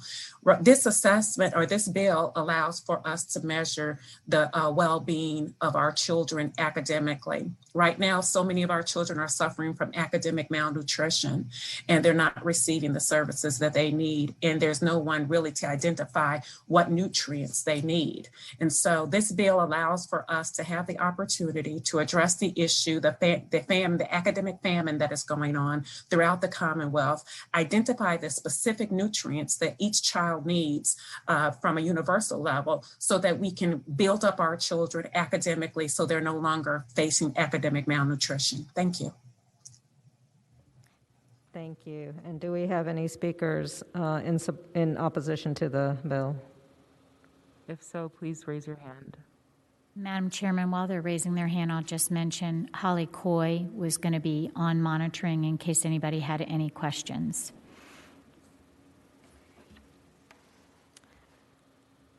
From the Department of Education, I'm so sorry. I would love to hear from Ms. Coy. Ms. Quay has joined the call, Madam Chair. Please go ahead, Ms. Coy. Good afternoon, Chairwoman and members of the committee. Holly Coy, Assistant Superintendent for Policy, Equity, and Communications. I am here to offer technical assistance on anything related to the bill. The administration does not have a position. I have a question, Ms. Coy. This bill would ask VDOE to have these assessments in place for this upcoming fall semester. Is that possible? And secondly, what kind of a fiscal impact are you projecting or looking at with this particular bill? Yep, absolutely. Happy to answer those questions.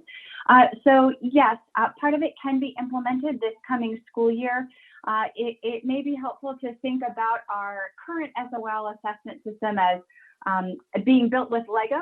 We can essentially take the components of our SOL tests, we can take them apart and rebuild them in these fall and winter assessments to measure how students are doing throughout the year. We do have that capacity. We can do that within a student's grade band for this coming year. That does require an investment of approximately $3 million to turn on the algorithms and to be able to reconfigure that for this coming year.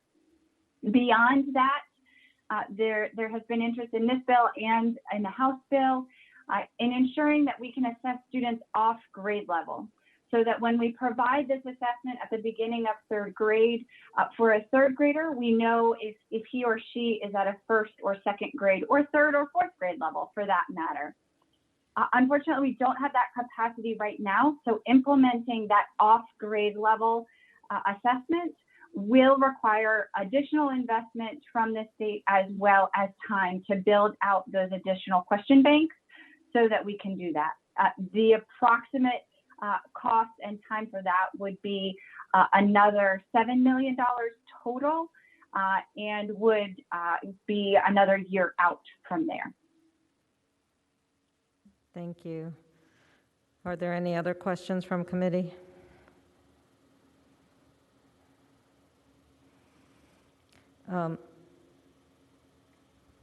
Senator Donovan, I wasn't here for the discussion, but I know we just heard Senator Pillion's bill, SB 1401.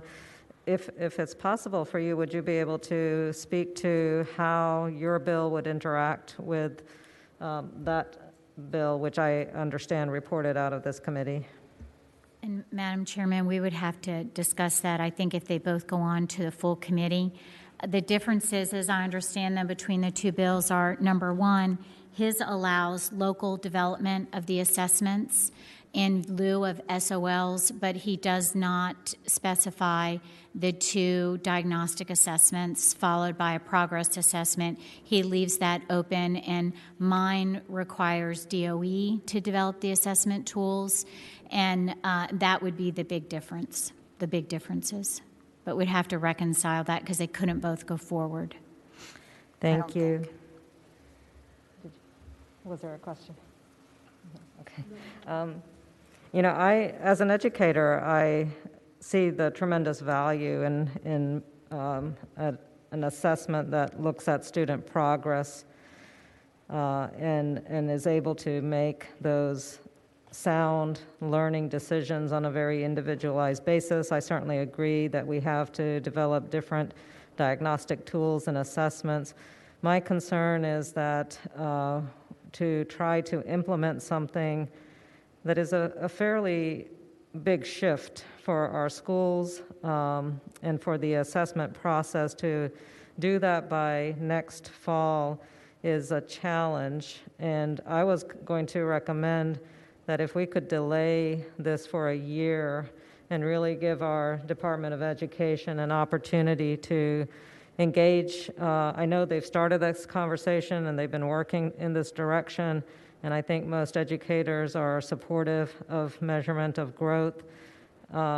If we can delay the enactment and put it into place for fall of 2022, that would be my recommendation, and happy to hear what your thoughts are on that, Senator.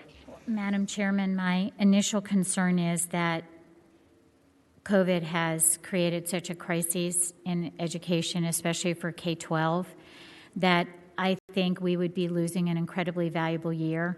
And as I understand it, I want you to know I have been working within the department to assess what they have already embarked upon, as well as funding and budgets and everything else.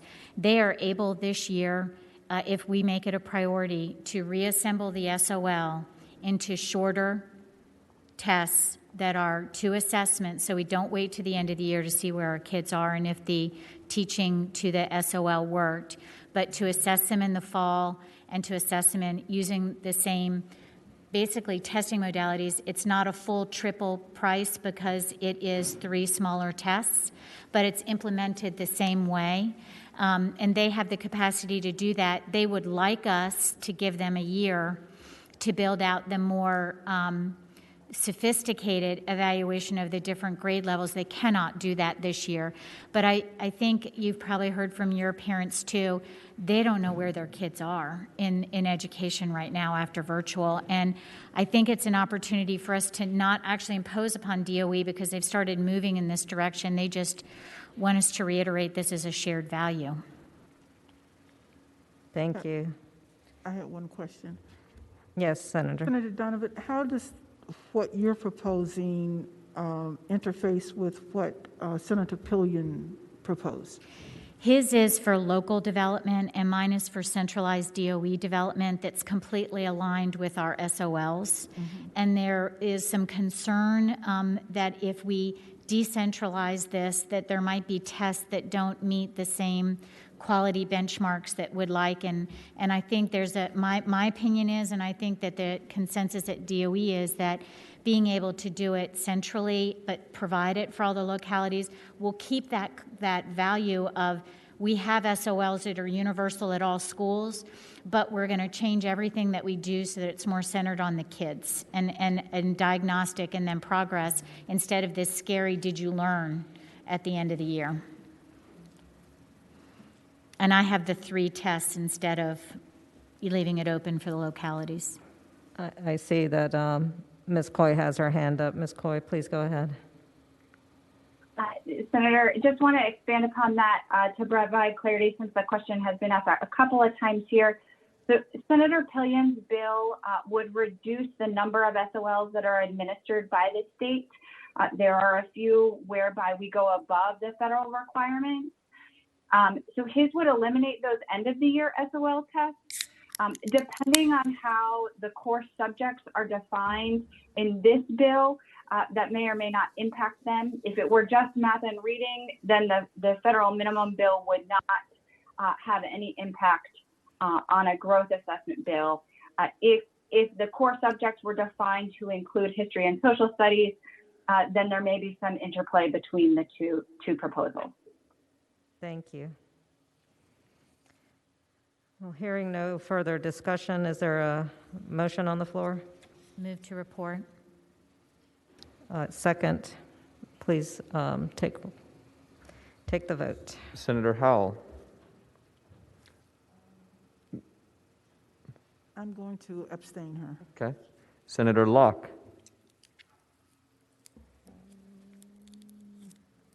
I'll say yes to move it forward. Senator Donovan. Yes. Senator Peake. Yes. Senator Hashmi.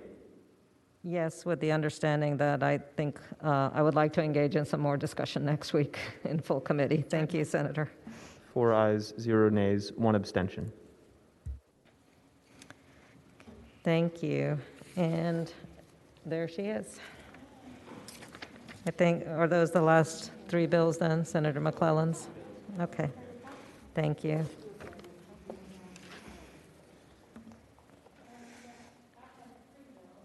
Thank you, Senator. I'll let you decide which order you would like to take them. Okay. Let's start, of course, the minute I say this, let's start with what I think is the easiest. And that is 1439. Okay.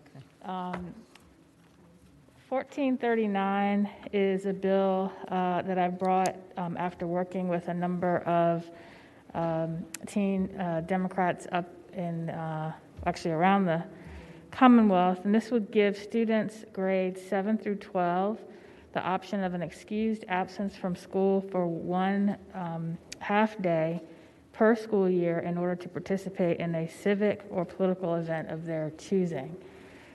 As an example that they gave, oftentimes students want to testify here at the General Assembly on bills that they may be supporting, and many of our meetings occur during the week, so this would just allow 1 half day a year for them to do that. I believe Fairfax Public Schools instituted this about a year ago, or in January of, a year ago, January 2020, and this is just to take that idea statewide. Thank you. Are there any comments from or questions from committee?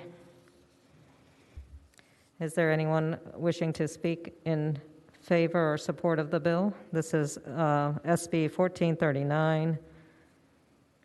Yes, Madam Chair. Maureen Coffey, please go ahead. And if I may, before Maureen starts speaking, let's limit comment on this bill to 5 minutes total. So if you can briefly state why you support it, and 5 minutes total for all the speakers that are waiting to speak. Thank you. Thank you so much. My name is Maureen Coffey, and I am the president of the Virginia Young Democrats. I have worked with the teenagers, both the teen Democrats and the teen Republicans in Virginia who have drafted this legislation. I'm so proud of them and everything that they have been able to accomplish. This is basically for teens by teens. It's something that they asked for and that they put the work into. And I think we should use any opportunity we can to get our young people engaged and let them genuinely participate in this process. Hadrian Padilla, please go ahead. Thank you. Good afternoon, Madam Chair and members of the subcommittee. My name is Hadrian Padilla, and I'm a high school senior from Albemarle County, and I'm testifying to speak on behalf of Senate Bill 1439. I believe that Senate Bill 1439 would be a great bill to pass. I'm the Southside Regional Chair for the Virginia Young Democrats and the co-founder of the Albemarle Charlottesville Progressive Collective. And through my experiences as a leader, I've was provided with learning that I was never been able to receive from a school curriculum. In Fairfax County, like Senator McClellan said, where multiple of my campaign peers are students, policy similar has passed. And I've noticed compared to Albemarle County, where I'm a student, there's been much better turnout because students are not afraid to partake in civic engagement because they do not fear consequences from their schools. The Virginia Young Democratic Teen Caucus has been working on this bill for nearly 6 months, but it's very important to note that this bill is bipartisan. For the past few weeks, we've worked with teen Republicans, and even though our ideologies differ greatly, we all agree that this bill is extremely important and will be beneficial to students wishing to become better engaged in politics on both sides. I'd like to mention that this bill reported favorably by the House Education Committee with a 17-5 vote, and has 19 House co-sponsors, both Democrat and Republican. Thank you. Brady Hillis, please go ahead. Good afternoon, Madam Chair and committee members. I'm Brady Hillis, chairman of the Teenage Republican Federation of Virginia. Today, each of you get the unique opportunity of seeing teenage Republicans and Democrats work together on legislation. And during times like these in our nation's history, it is more than ever imperative that younger generations work together to strive for the common goal of helping Virginians. I'm speaking to you today to ask for your support of Senate Bill 1439. This legislation will not only help students get involved with politics, but it will create opportunities that students and teenagers will be able to use for career and college readiness.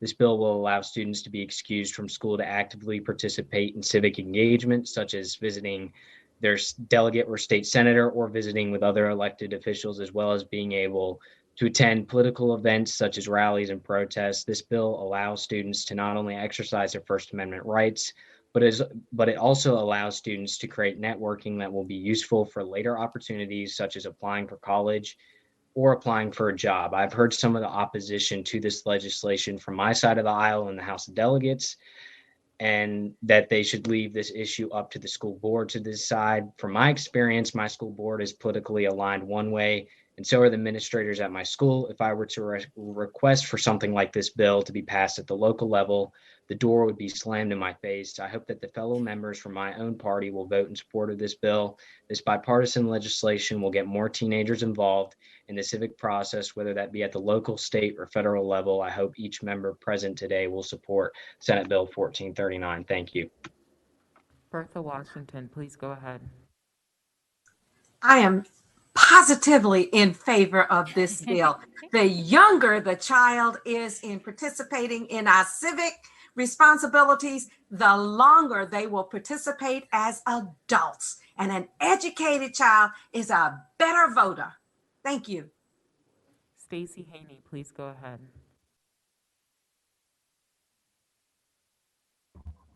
I actually have some concerns with the bill, so I don't know if you want, Madam Chair, if you'd like me to wait or go ahead. I don't see any other speakers in favor, so let us switch to the opposition side. But before we do, I want to thank our young advocates who joined to express their support of the bill. I'm always impressed when we have young individuals working to create legislation, so I applaud you and thank you. And I especially thank the bipartisan nature of your cooperation. It's an example for all of us here as well. So Ms. Haney, please go ahead. Thank you, Madam Chair. Members of the subcommittee, Stacy Haney, again, on behalf of the Virginia School Boards Association. We just have two concerns about the bill, and I sent these to Senator McClellan previously, and I just wanted to raise them here. First, we're actually concerned about the applicability of the bill to middle school students. We think that this type of activity is most appropriate for high school students. That's not to say that local school boards couldn't extend it to middle school students, either across the board or on a case-by-case basis, but we don't think it should be mandated at that level for middle school students. And then the second concern that we have is that the bill doesn't have any limitation on how many days of excused absences that the ultimate VDOE guidance would require. And the testimony we heard about Fairfax having a policy like this, a Fairfax policy actually provides for an excused absence for one partial day per school year.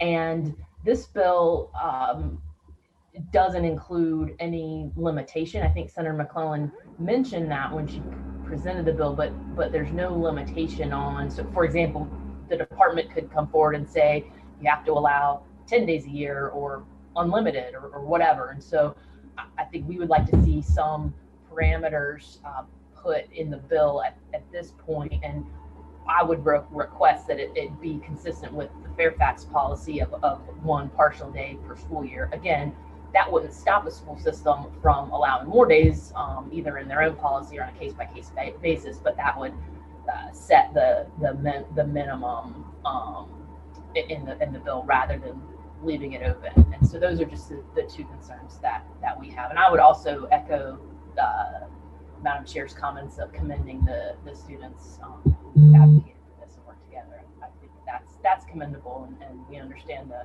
the intent behind the bill just with those two comments. Thank you, Madam Chair. If you would like to speak against the bill, please raise your hand. Mr. Smith?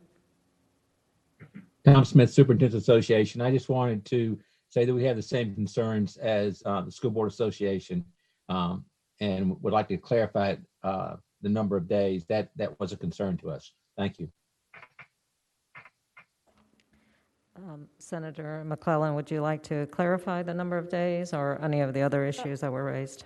So I would, on the number of days, I mean, the bill says that this would be subject to guidelines established by the Department of Education. So if they thought it should be limited to 1 day, they could do that, if it is the will of the committee to specify that.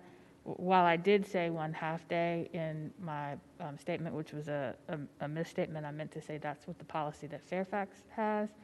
I actually think a full day would be better in the event that students may want to travel to the General Assembly. That might take more than a 1/2 day, but I was comfortable leaving that to the discretion of the board, but if the committee would prefer to limit it, that's the will of the committee. Madam Chairman, question? Yes, Senator.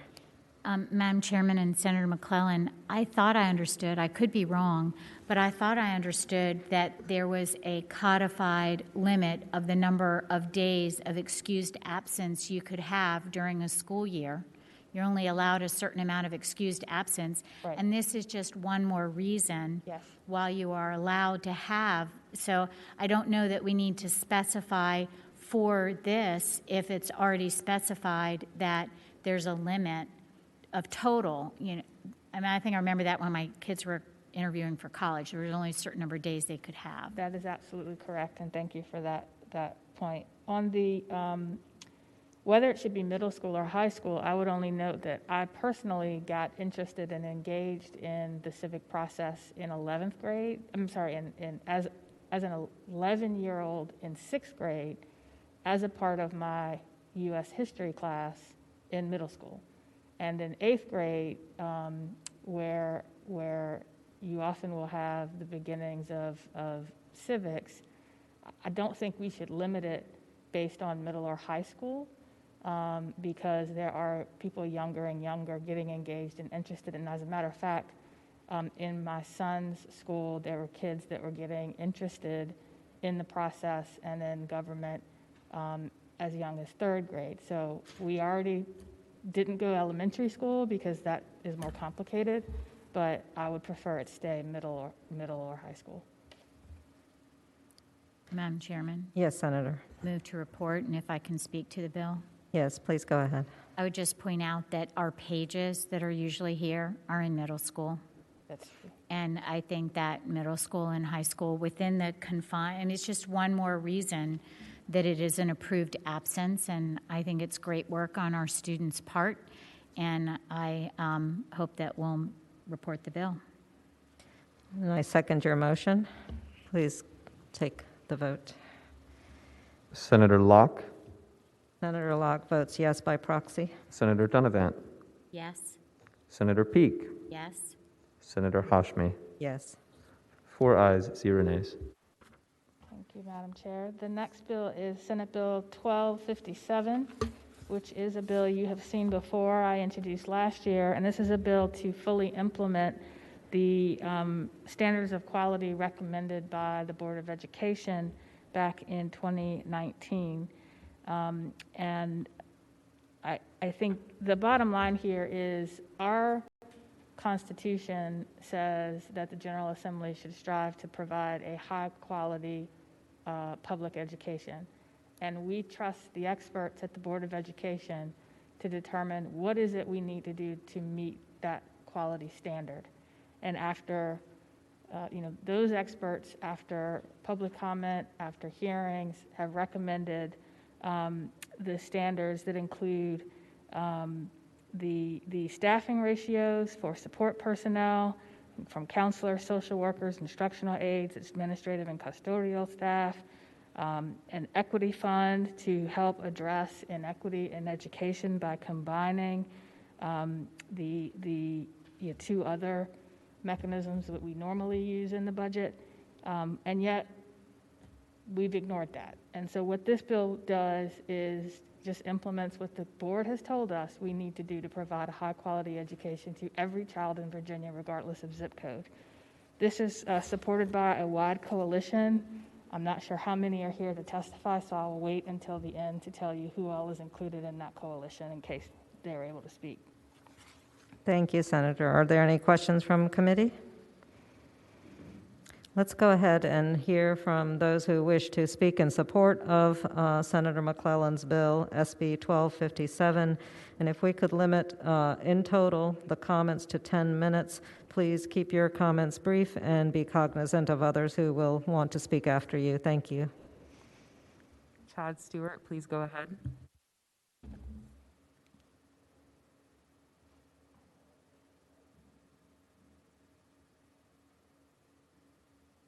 Please unmute yourself.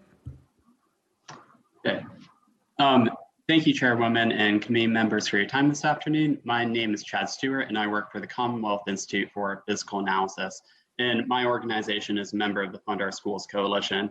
Many of you on this committee have probably heard from education advocates before that when it comes to state support for public K-12 funding, Virginia is often ranked bottom tier in the country. JLARC puts us at 40th for state per pupil expenditure. Education Law Center gives our K-12 funding effort a D grade, and the Economic Policy Institute says we have the least competitive teacher pay in the country when you compare it to other adults with bachelor's degrees. And while we've certainly acknowledged that we are getting close to catching up to where we were in 2009 for state funding levels, we have yet to see the type of bold investments like this one presented in this bill that would move Virginia out of the bottom tier for K-12 funding support. I implore lawmakers to not just pass this legislation today, but to be bold in identifying all available funding sources for it, including our upward adjusted revenue dollars and reinvesting proposed dollars for the Revenue Reserve Fund. Thank you for your time.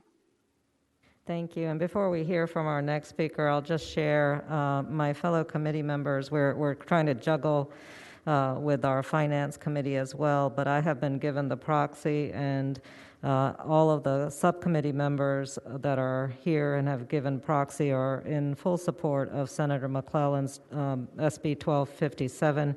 You can be guaranteed that it will be moving out of subcommittee and will be heard in full committee next week, but we would certainly love to have your words of support on record, and so please go ahead. Shane Riddle, please go ahead. Thank you, Madam Chair, committee members. This is Shane Riddle with the Virginia Education Association. In September of 2020, the Virginia Board of Education unanimously re-prescribed the SOQs from 2019. In addition to updating staffing ratios to reflect prevailing practice and current needs in our public schools, the VBOE also recommended reversing recessionary cuts and have put the significant stress taken off of our school communities. The School Equity and Staffing Act, Senate Bill 1257, would make the much needed revisions to the SOQs to fully fund the recommendations. The VEA strongly encourages the General Assembly to fully implement and fund the revised SOQs adopted via the VBOE and to support them favorably. Thank you for your time. William Boone, please go ahead. Hi, my name is Bucky Boone. I'm from Washington County, Virginia, and with Virginia Organizing. I want to thank Senator McClellan for introducing this bill. This bill takes an important step towards making a child's education less dependent on where that child lives. Whereas schools with high percentage of low-income students actually need more funding because of a lack of local tax base, they are receiving less money to support these students. This bill will help that. And I'm also very pleased that this bill will increase the number of guidance counselors in our schools. Our children now more than ever need the support of guidance counselors. So I'm very much in support of this bill. Thank you. Rachel Dean, please go ahead. Thank you, Madam Chair. Rachel Dean, Director of the Youth Justice Program at the Legal Aid Justice Center. We strongly support this bill. I just want to note you have a coalition in front of you made up of parents, students, educators, and other community stakeholders from across the state of Virginia. It's the Fund Our Schools Coalition. And thank you for hearing our support today. Jenna Alexander, please go ahead. Good afternoon. My name is Jenna Alexander. I'm the Vice President of Advocacy for the Virginia PTA. Our 175,000 members stand with the many other education associations and advocacy groups in calling on the General Assembly to fulfill their constitutional duty and fund the standards of quality as prescribed by the Board of Education. Safely reopening our schools, addressing pandemic learning loss, and supporting teachers in this challenging and new instructional environment demands a uniform school staffing standard that provides teachers with mentor support and unified mental health teams, including full-time principals for every school. Strong, well-supported public schools are vital for our children, our families, and the economy. We urge you to implement the school equity and staffing recommendations made by the Board of Education and pass SP 1257. Thank you. Emily Griffey. Good afternoon, Madam Chair and members of the committee. I'm Emily Griffey, the Chief Policy Officer of Voices for Virginia's Children. We support this effort to improve children's access to an equitable education and to promote learning opportunities and child well-being for all of our children. Please support this measure. Alden Blevins. Hello, my name is Alden Blevins, and I have served as a public school teacher in Virginia for the last 5 years. I am here today to express my support for SB 1257. I have seen firsthand the magic that takes place in the classrooms across the Commonwealth. I believe very strongly in the power and purpose of public education, but in order to meet these goals, substantial reform is needed. Support staff in schools play important roles in the success of our children. We are already seeing critical shortages in these positions across the Commonwealth, and I do not expect this to improve without significant changes in the structuring of their pay and benefits. Additionally, this bill allows full funding for school counselors in order to bring student to counselor ratios down across the Commonwealth. Educators, parents, news pundits, and lawmakers have spent an enormous amount of time discussing student mental health in 2020. I lost a former student to the fight against mental illness myself this past December. We must fully fund positions that are integral to providing mental health services to children. A failure to do so would be in complete opposition to the statewide narrative detailing just how essential public education services are to improving students' mental health. It is time for Virginia to put our money where our mouth is. Thank you for our time. Carrie Treadway. Good afternoon. My name is Carrie Treadway, and I've been teaching in Richmond for the past 17 years. I'm here today in support of SB 1257 and in support of my students, fellow teachers, and my community. Our Constitution requires that we provide equitable and high-quality schools. Our Board of Education determines the specifics of what schools should provide to meet this standard. If the General Assembly fails to fund the standards of quality, they are essentially violating the Virginia Constitution. For far too long, Virginia schools have been hamstrung by poor funding, which often leaves localities scrambling year after year. According to JLARC, Virginia ranks 40th in the nation in state-funded K-12 spending per pupil. And the fact that we have yet to restore funding cuts from the last recession over a decade ago is unconscionable. Educators are tired. We are tired of empty promises, and we are tired of the Band-Aid fixes. It is imperative that the General Assembly meet their constitutional responsibility to review and fund the revisions prescribed by the Virginia Board of Education during the 2020-2021 legislative session. Our public schools are our greatest public democratic institution, and they are hanging on by a thread. It's time to finally fund our schools. Thank you. Tiffany Fink Haynes.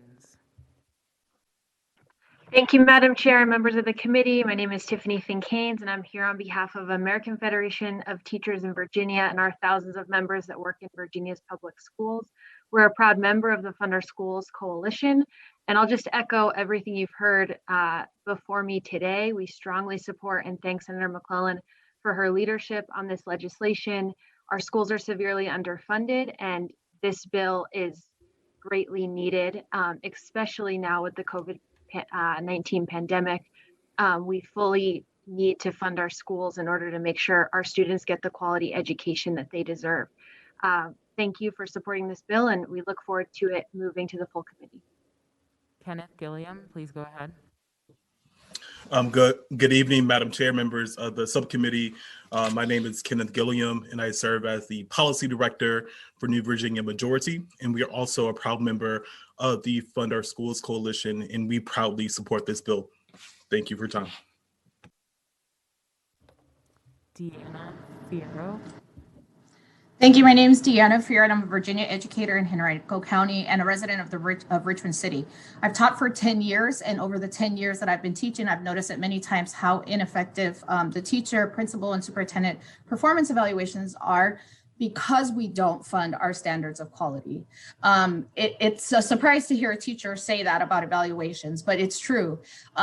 This is also because we are, when we don't fund our standards of quality, it's very difficult to hold our schools accountable to evaluating performance, to criticizing how they do assessments, the performance of students, everything that we saw tonight that the parents were mentioning in other bills. Those are things that could be improved by funding the standards of quality. So imagine you hired me to build you a house, but you don't provide me the tools or the materials or the workers to get the job done. There's no way that you're going to be able to hold me accountable when your house isn't built on time or it's poorly constructed. Thank you. Not funding this is a ripple effect. Thank you. Thank you, Ms. Friera. And just to give equal time for anyone who wishes to speak in opposition to the bill, is there anyone waiting to speak in opposition to the bill?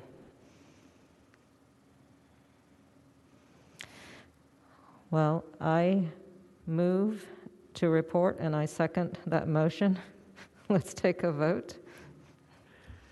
Senator Locke. Senator Locke votes yes by proxy. Senator Donovan.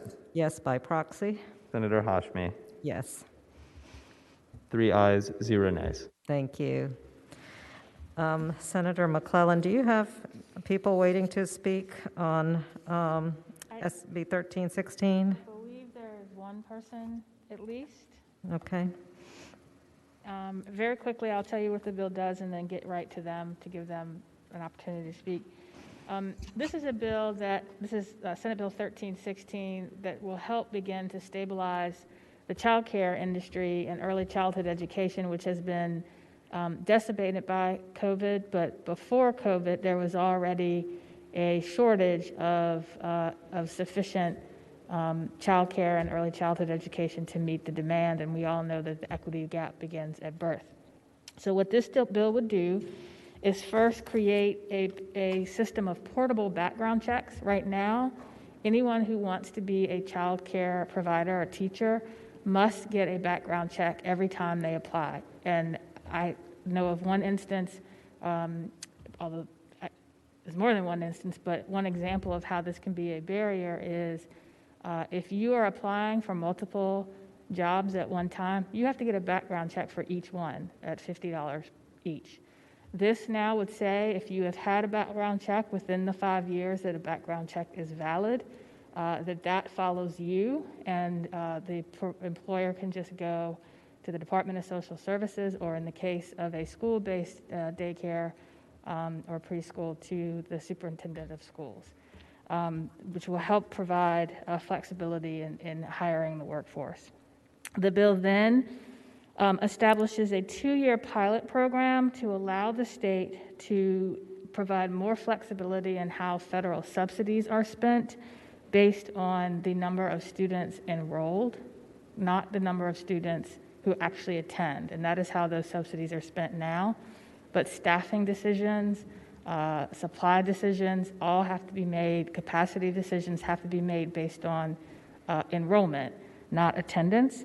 As part of this pilot, the state would contract with child care providers to determine pay amounts based on inputs for high quality, full-time services and equitable compensation for educators. The pilot will collect data to report back to the General Assembly. And then finally, the bill creates a Department of Education work group in conjunction with the School Readiness Committee to evaluate the pilot, but also look at other ways, either what other states do or make recommendations on future payment practices, cost of quality reimbursement measures, or how else we can help to restructure how we fund early childhood education and child care. Thank you for that explanation, Senator. And I think we have a few folks who are here to speak in support of the measure. And I'll just let our members of the public who are waiting to speak, I'll share with them. This bill will report out of committee. The subcommittee members who have left me their proxy have indicated support for it. I too support the measure. So you don't need to convince us, or you don't have to convince me since I'm the lone subcommittee member left in the room. But you can certainly share your support and have it go on record. We would appreciate that. And again, I'm going to put a time limit of 10 minutes total for anyone speaking in support. So please be cognizant of the people waiting to speak behind you. Thank you. Grace Reeve, please go ahead. Hi, my name is Grace Reeve, and I'm with Child Care Aware Virginia. We're a nonprofit and work statewide to help families find child care, to work with child care providers, to provide training, whether you're in a center or a home.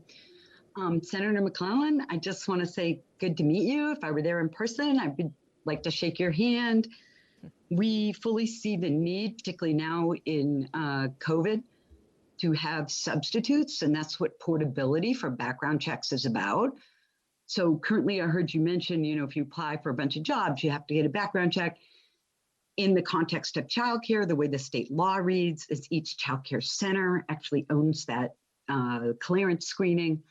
So if you want to have a sub pool in the community to help out, the way public schools have subs to fill in for a teacher, you can't do it in childcare because someone literally has to stand at a live screen machine and put their hand on 5 times and pay $50 a pop so that each childcare center that person might want to work in can hold the physical piece of paper to show that they've actually been cleared. So big fans of childcare background check portability, safety for children, and common sense for childcare businesses. Second, totally glad to support the contracts concept, so that we can fund high quality care. And that really matters for child outcomes. And third, cost modeling. Would love to join in whatever group that it will be involved with doing cost modeling. Absolutely. The current way that we set subsidies in the state is based on market rates, which has nothing to do with actually the cost of quality. So 3 things in the bill we firmly support, 120% each of them. Awesome job, Senator McClellan. Great to meet you. Thanks so much. William Boone, please go ahead. Hi, I'm Bucky Boone from Southwest Virginia, Washington County. I know you all are anxious to move on to more work other places. So I'll just say, this terrible pandemic has laid bare some important lessons for any one of us who wants to learn from them. One is, if we leave the burden of childcare to our state's young parents, we will have neither a consistent workforce today nor a decently educated one tomorrow. We heard many people support earlier increased funding for our public education for 5-year-olds up. We need to develop a well-funded system of education and care for our children 0 to 5 if we are going to have a society that we really want to live in. Thank you very much. Tara Ragland. Yes, Tara Ragland. I'm the Division Director for the Division of Licensing Programs at the Department of Social Services. The administration supports this bill with amendments. Thank you. Oh, I forgot those. Yes. Let's take a minute to pause, and Senator, if you would introduce your amendments. That's right, Madam Chair. I forgot there are technical amendments that the Department of Social Services requested that I believe staff has. Thank you. We will accept those amendments and share them with full committee next week. Thank you. Joyce. Please. Hi, good evening. My name is Joyce Wendasson. I am a site director and an administrator at Leaf Spring School in Virginia Beach. And I wanted just to speak on behalf of the portability of background checks as a provider, right now we're aware that DSS will be paying for these until October 1st, unless we hear otherwise. And this will cost providers $59 a person who's interested in being employed. And during this waiting period, which can range anywhere from 2 to 10 days, if not longer, they might find another job, and there goes $60. And my other point that I wanted to bring up was that the ECE, early childhood field, is competitive. Candidates want the best provider, and providers want the best candidate. So if there is an excellent candidate interviewing, we might, based off of their resume and cover letter, we might want to interview them. Even before we interview them, we want them to get their fingerprints. And if they're interviewing at 3 different places, and those 3 places are all doing the same thing, that's about $177 for one person who may take one or none of those jobs. So the portability feature sounds great, especially if someone was employed at a center, didn't feel like they fit in and found a better job elsewhere within a month. Then instead of waiting again and getting fingerprints again, we'd save $118 if we were able to share the fingerprints. Of course, valid for the 5 years in the Commonwealth. And thank you for allowing me to speak today. Jenna Alexander. Good afternoon. This is Jenna Alexander speaking on behalf of Virginia PTA. PTA has advocated for over a century to provide affordable, accessible, and high-quality early education programs to all children. According to the Virginia Kindergarten Readiness Program, almost half of Virginia's children enter kindergarten without the basic skills they need to succeed in school. We expect that in the wake of COVID-19, this gap will only widen. We can't begin to address the pandemic learning loss or the long-standing academic and opportunity gaps across the state without a substantial and purposeful investment in early education programs and a commitment to meet a higher standard of quality and care. We encourage you to pass HB 1316 to stabilize and improve quality early education services across Virginia and put our children on a path to success. Thank you. Jenny O'Halloran, please go ahead. Madam Chair, Jenny O'Halloran speaking on behalf of the Virginia Promise Partnership, a coalition of organizations advocating for policies and resources to ensure all Virginia families have access to affordable, quality childcare, and on behalf of the Impact Project, which is an advocacy organization focused on economic security and democracy issues. We strongly support this legislation. Maureen Coffey, please go ahead. Hi, my name is Maureen. I'm a graduate student at the University of Virginia studying public policy and doing research in the Curry School of Human Development.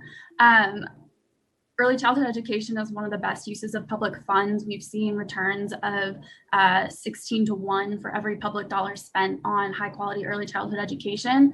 I want to speak specifically to the enrollment versus attendance provision in which basically the situation right now is that sites have to make decisions about how much they're going to spend, how they're going to staff based on their enrollment. However, on any given day, the attendance could be very different and they are not able to pivot and make changes to how they spend in the moment.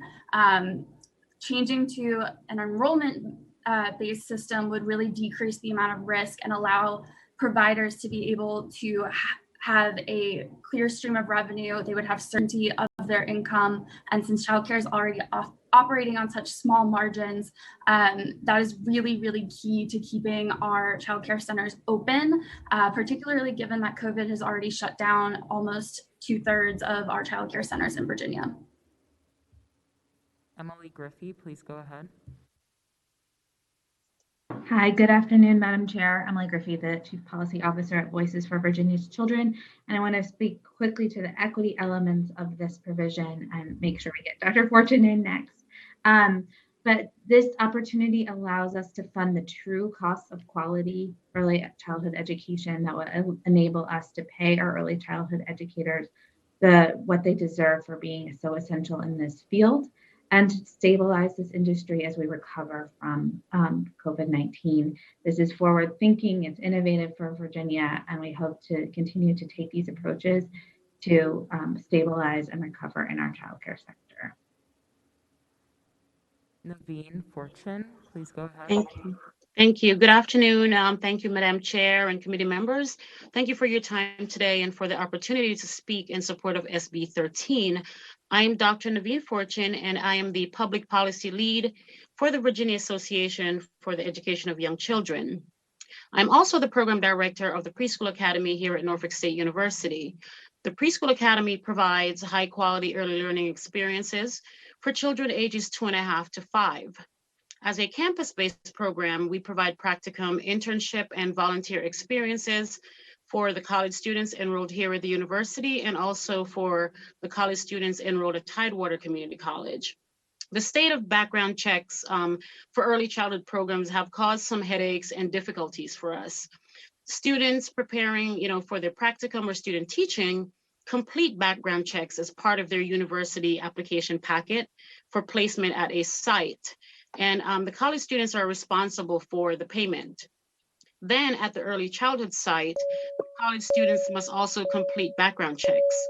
The background checks completed on campus for their field experiences are not transferable to my program, which is located on the same campus. Currently, the Virginia Department of Social Services covers fees, and programs have been grateful to DSS because this has eased the financial burden the background check safety requirements have, placed on programs. The cost will increase, eventually. Right now they're paying for that, but will programs be able to afford these fees after October 1, 2021? Will the college students, the ones preparing to enter the workforce, be responsible for these fees? So the portability of background checks makes sense, and other states are doing it. Utah is one of the first states to implement a portable background card.